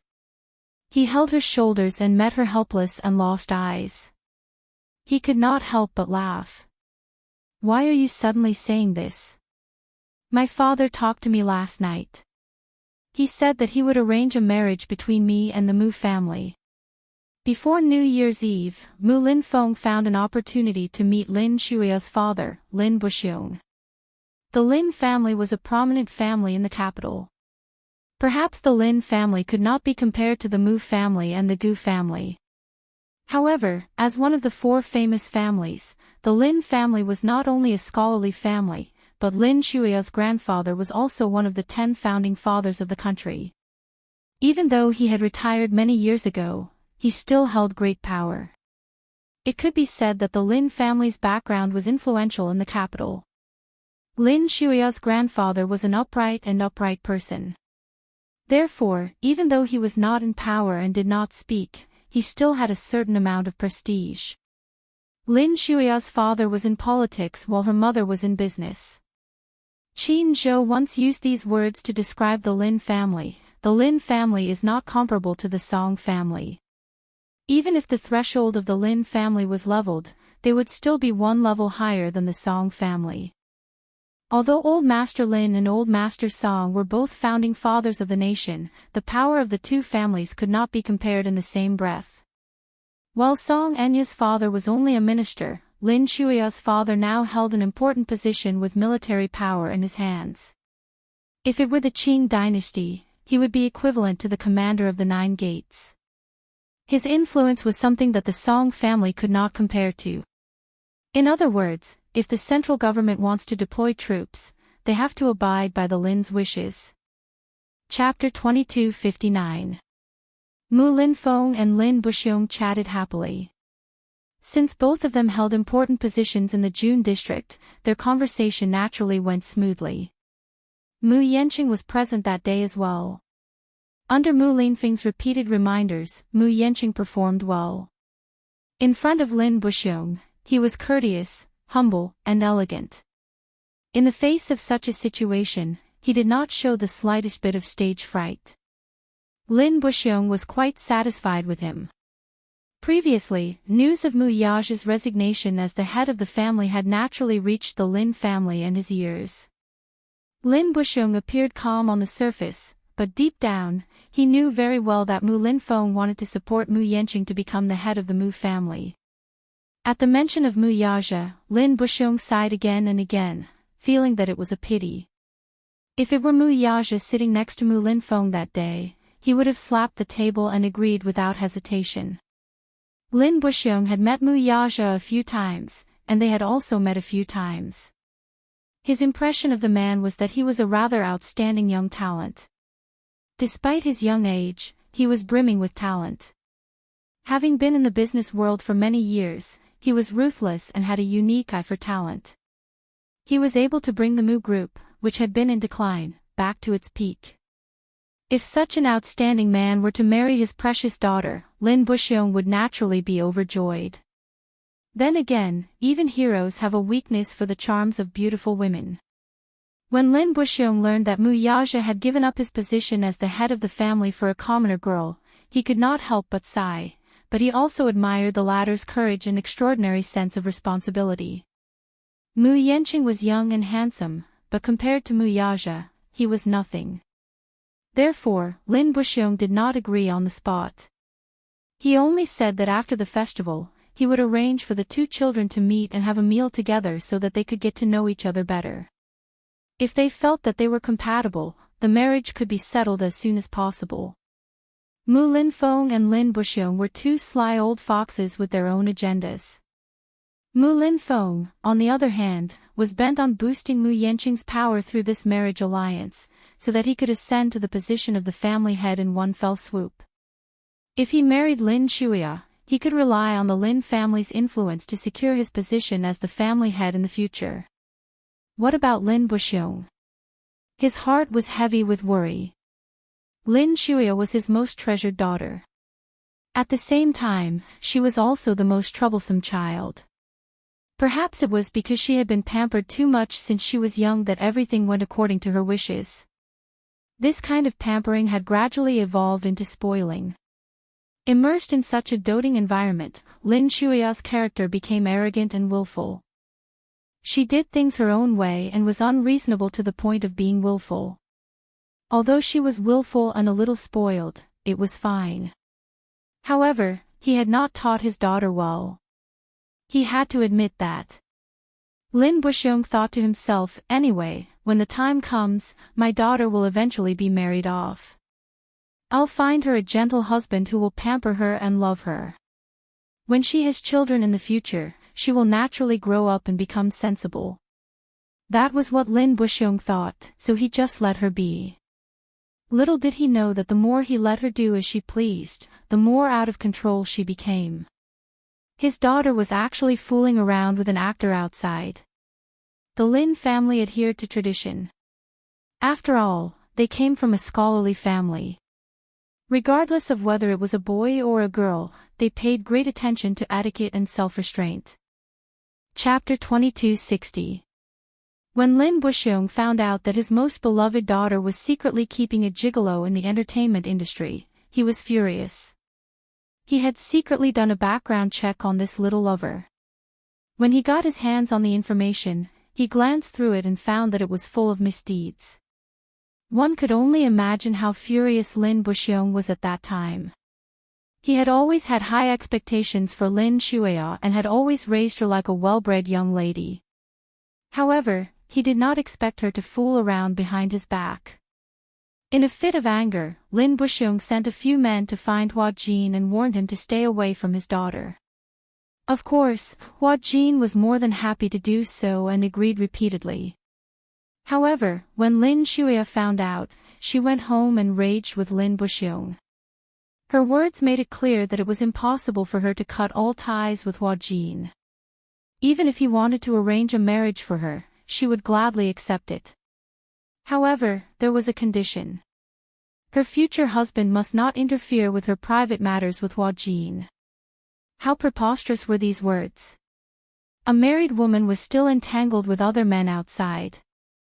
If it was any other husband's family, they would not be able to tolerate it. Although there were many women who married into rich families, they did not have any feelings for their husbands.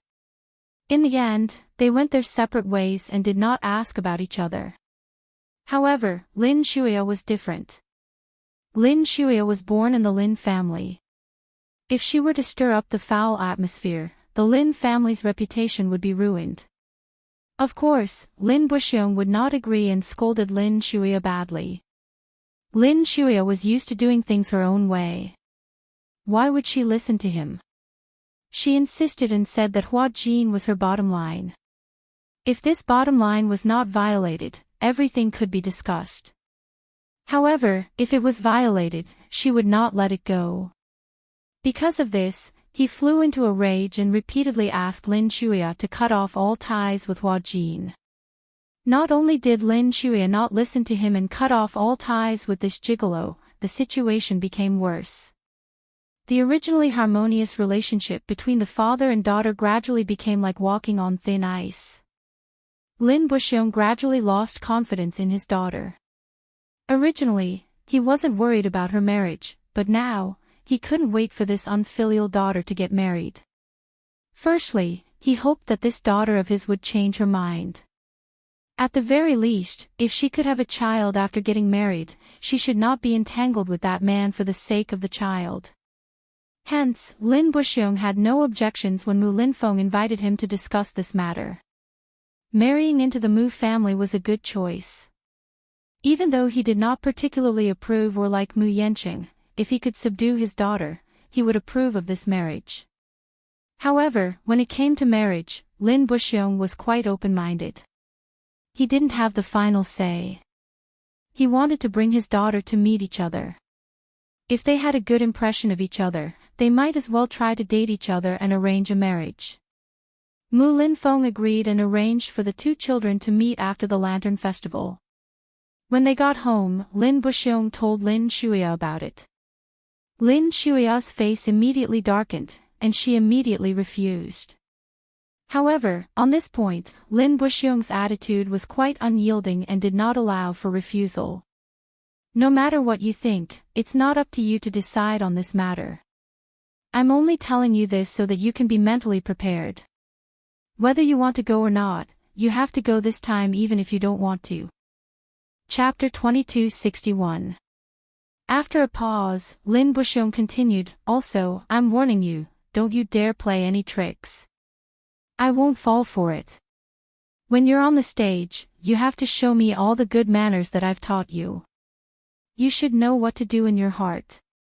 If you don't do as I say, I have ways to make you regret it. Lin Shuya could hear the undisguised threat in her father's words. She raised her head abruptly, only to see her father's gaze, which was different from his usual calmness. Instead, it was filled with a bloodthirsty viciousness. She knew that her father was truly enraged and might even resort to some means to make a living. She immediately thought of Hua Jin and cried out, "What are you going to do to Hua Jin?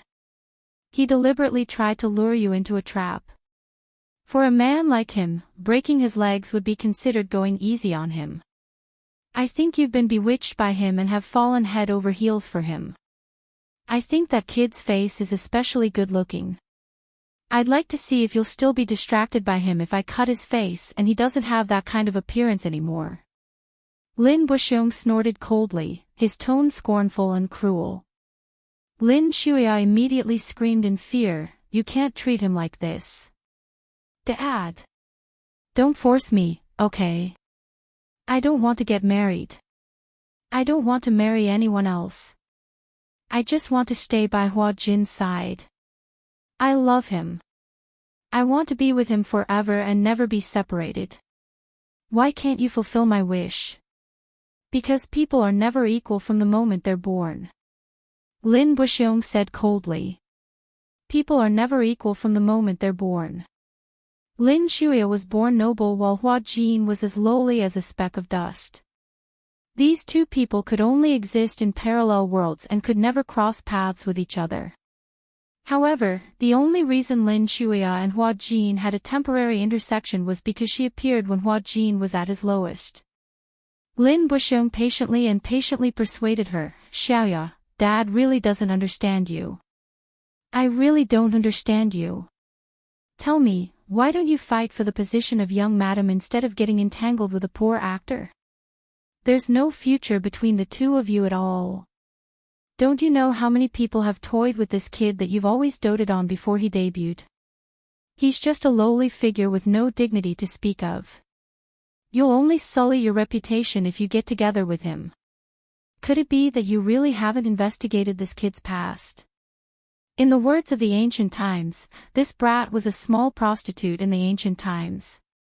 He was specially used for those influential people to play with. He was born to be a plaything. You'll only be humiliated if you get together with him. How can such a lowly person like him? If this were to spread out, wouldn't it make you and the Lin family a laughingstock? Your grandfather has sacrificed so much for the Lin family.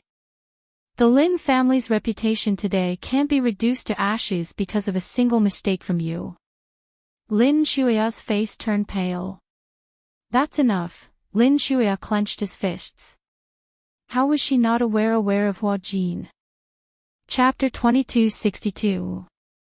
Later on, she used her influence to bring Hua Jin away from those foul places. But she didn't care about his past. In her eyes, Hua Jin was still pure and beautiful. She didn't know whether her feelings for him were out of pity or admiration, but these feelings were now deeply rooted and unshakable. What's wrong with loving someone? She loved a man deeply. Even if this man was as insignificant as a speck of dust, she could still put down her pride and sink into the dust with him. She knew very well that Hua Jin did not have her in his heart. He was merely putting on an act to please her and make her happy. She knew very well that the tenderness he had shown was nothing but an illusion. Those words of love were all against his heart.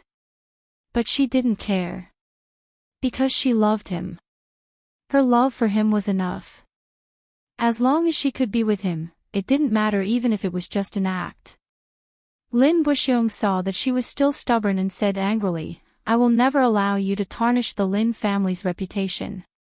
Hearing this, Lin Shuya fell silent. After a long while, she suddenly asked faintly, "Dad, you don't agree with me being with Hua Jin because you're afraid that I'll tarnish the Lin family's reputation, right? Since that's the case, why don't you just kick me out of the family?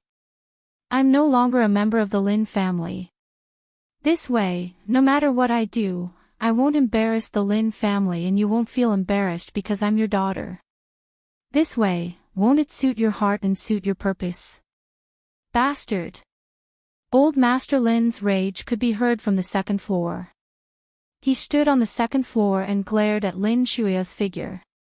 He banged his walking stick on the floor, unable to calm his anger. He roared, "How did the Lin family raise such a rebellious daughter like you? You have no sense of shame. You actually betrayed your family for a man. Good. Very good. Since you don't acknowledge the Lin family, then get lost now. Get out of this house and don't come back. Get as far away as you can." Lin Shuya did not say a word. She turned around and walked towards the door. When Lin Buxiong saw this, he became anxious. He didn't expect his daughter to be so stubborn. She would leave just like that. He hurriedly chased after her. Behind him, old Master Lin scolded angrily, "What are you chasing after? Tell her to scram. Get out of here. It's fine if the Lin clan doesn't acknowledge such an unfilial descendant. So be it." Lin Shuya also lost her temper and left the Lin family without looking back. She wandered the streets all night alone. Because of the new year, the bustling city had become an empty city. She walked to the quiet path and didn't know how long she had been walking. The night was cold and dewy. Snowflakes drifted down from the sky, but she didn't feel the coldness at all. She kept her head down and walked all the way. She walked from the East Ring Road to the South Ring Road. In such a big capital city, she actually walked for an entire night. Until the sun rose on the horizon. This time, Lin Shuya realized that she had unknowingly walked to the door of Hua Jin's apartment. This was probably her last shelter that could accommodate her. "Jin," Lin Shuya hugged his shoulders. She was as despondent and helpless as a child. Hua Jin couldn't help but hug her back. His eyes widened in confusion. Then, he heard Lin Shuya ask helplessly, "Do you really love me?" Chapter 2263. "My father said that if I continue to be entangled with you, he'll chase me out of the family. But, Jin, as long as I'm with you, I'm not afraid of anything." Lin Shuya suddenly became agitated. Her face flushed red as she held his shoulders tightly and said, "As long as I'm with you. Even if I'm no longer the daughter of the Lin family, even if my life is dull and difficult, as long as I'm with you. I'm not afraid of anything." After a pause, she pursed her lips as tears streamed down her cheeks. Suddenly, she hugged him tightly and begged in an almost humble manner, "You don't have to worry now. I've already left the Lin family. Last night, I had a showdown with them. I don't want you, I only want you.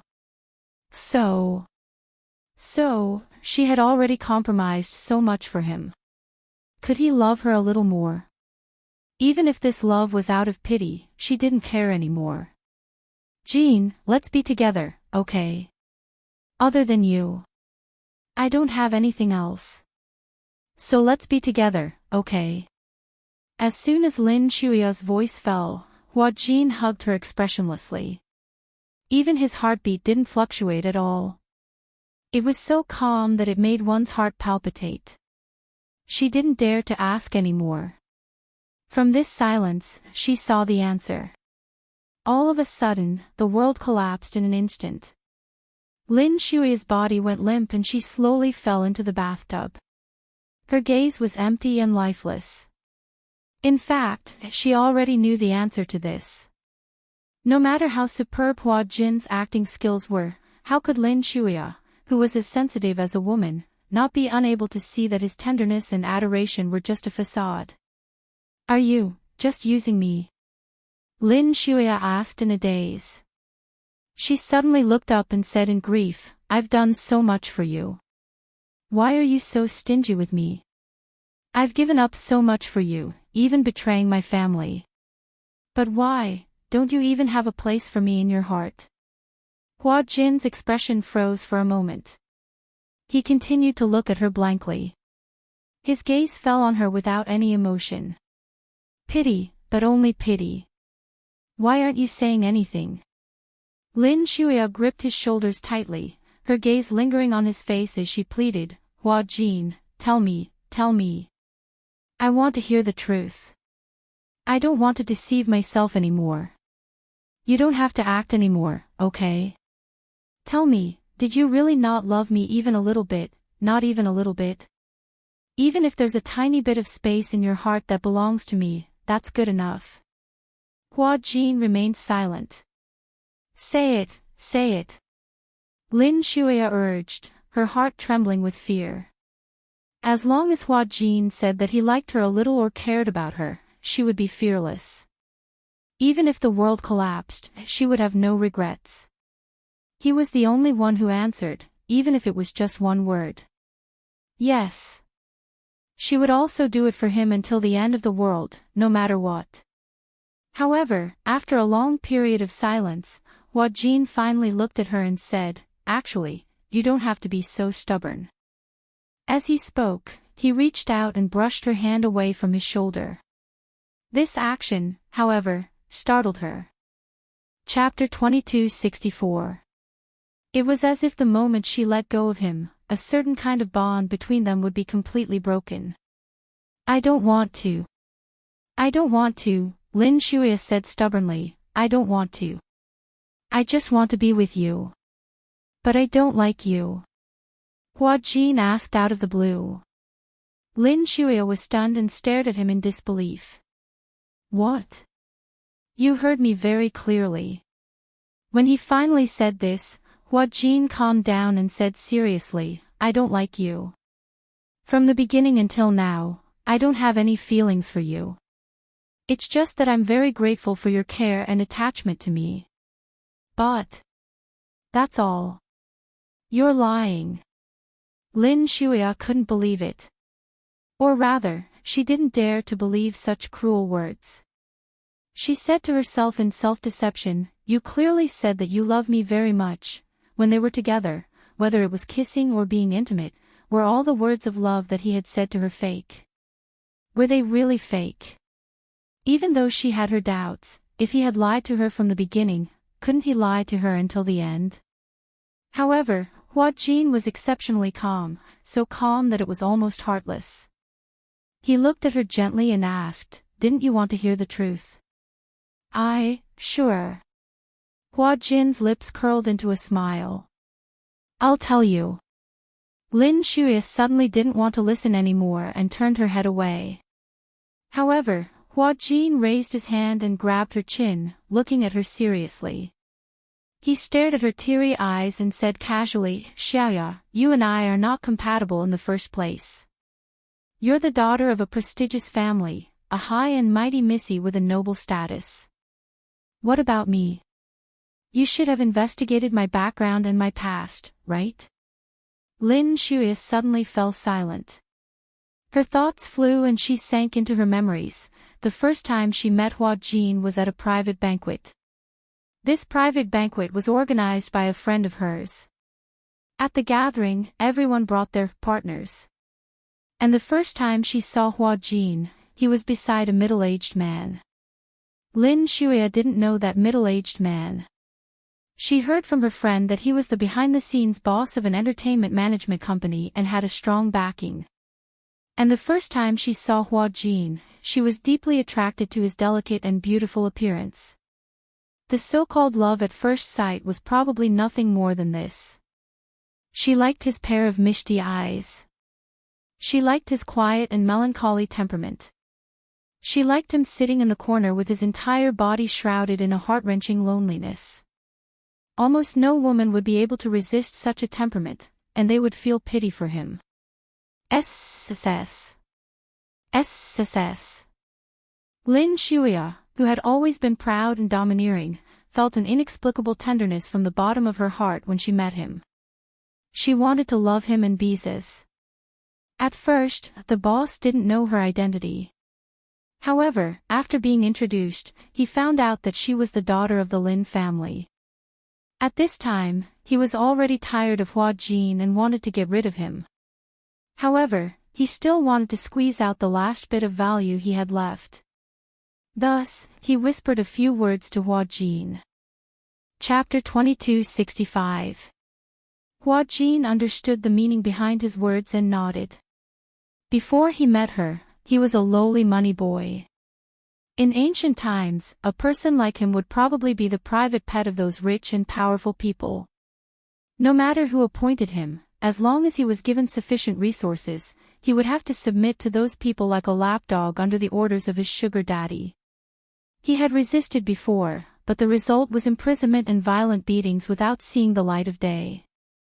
In the end, he was covered in scars and had to bow to those contemptuous mockery. In this world, the brighter the light, the deeper the darkness behind it. He envied those who walked in the light, but could only curl up in a dark corner and silently lick their wounds. Before he came into contact with this circle, he never knew that men could be played like this. In the face of power, how lowly could a person be? Ordinary people could not imagine how oppressive and painful those days were. It was a life worse than death. He was tired of such a dark and gloomy life. He was treated like a thing that could be bought and sold at will. His personality was lowly and his dignity was cheap. And he had to put on a smile to serve those unrestrained and ugly faces. But his sugar daddy had said that as long as he could settle this woman, he would be freed from such a dark life. He desperately wanted to get away from such a life. This woman gave him a glimmer of hope. After the banquet ended, he stood at the door and silently smoked a cigarette. When Lin Shuya walked out of the door, she did not notice that someone was standing at the corner of the door. Hua Jin held her arm and pulled her into the corner. He held her shoulders and controlled her in this narrow space. Without saying much, he took the first step with his actions. He kissed her deeply. Lin Shuya did not resist, either because she was close to him or because she was looking forward to such intimacy. Perhaps it was because he had just smoked, but there was a faint smell of tobacco on his lips. Lin Shuya hated the smell of cigarettes. But unexpectedly, she did not feel repulsed by such a presumptuous kiss. Instead, she took the opportunity to hug him. When the kiss ended, Hua Jin smiled and asked, "Beautiful lady, would you like to have dinner with me?" His smile had a bewitching charm to it. She had failed to live up to her expectations and was head over heels for him. Even if she was reserved, she couldn't care less. It was as if his heart and soul were about to be taken away by the demoness. When they arrived at the hotel, they booked a presidential suite and spent the night making love. When they were done, he whispered into her ear, "Let me be your pet, okay?" Her whole soul, and what little reserve she had left, were led by the nose. For some reason, Lin Shuya agreed. The next day, Hua Jin's sugar daddy came forward to negotiate with her.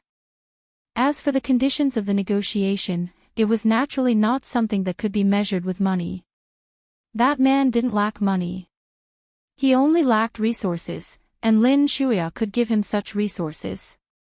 After that, naturally, Hua Jin was privately kept by her and became her pet. After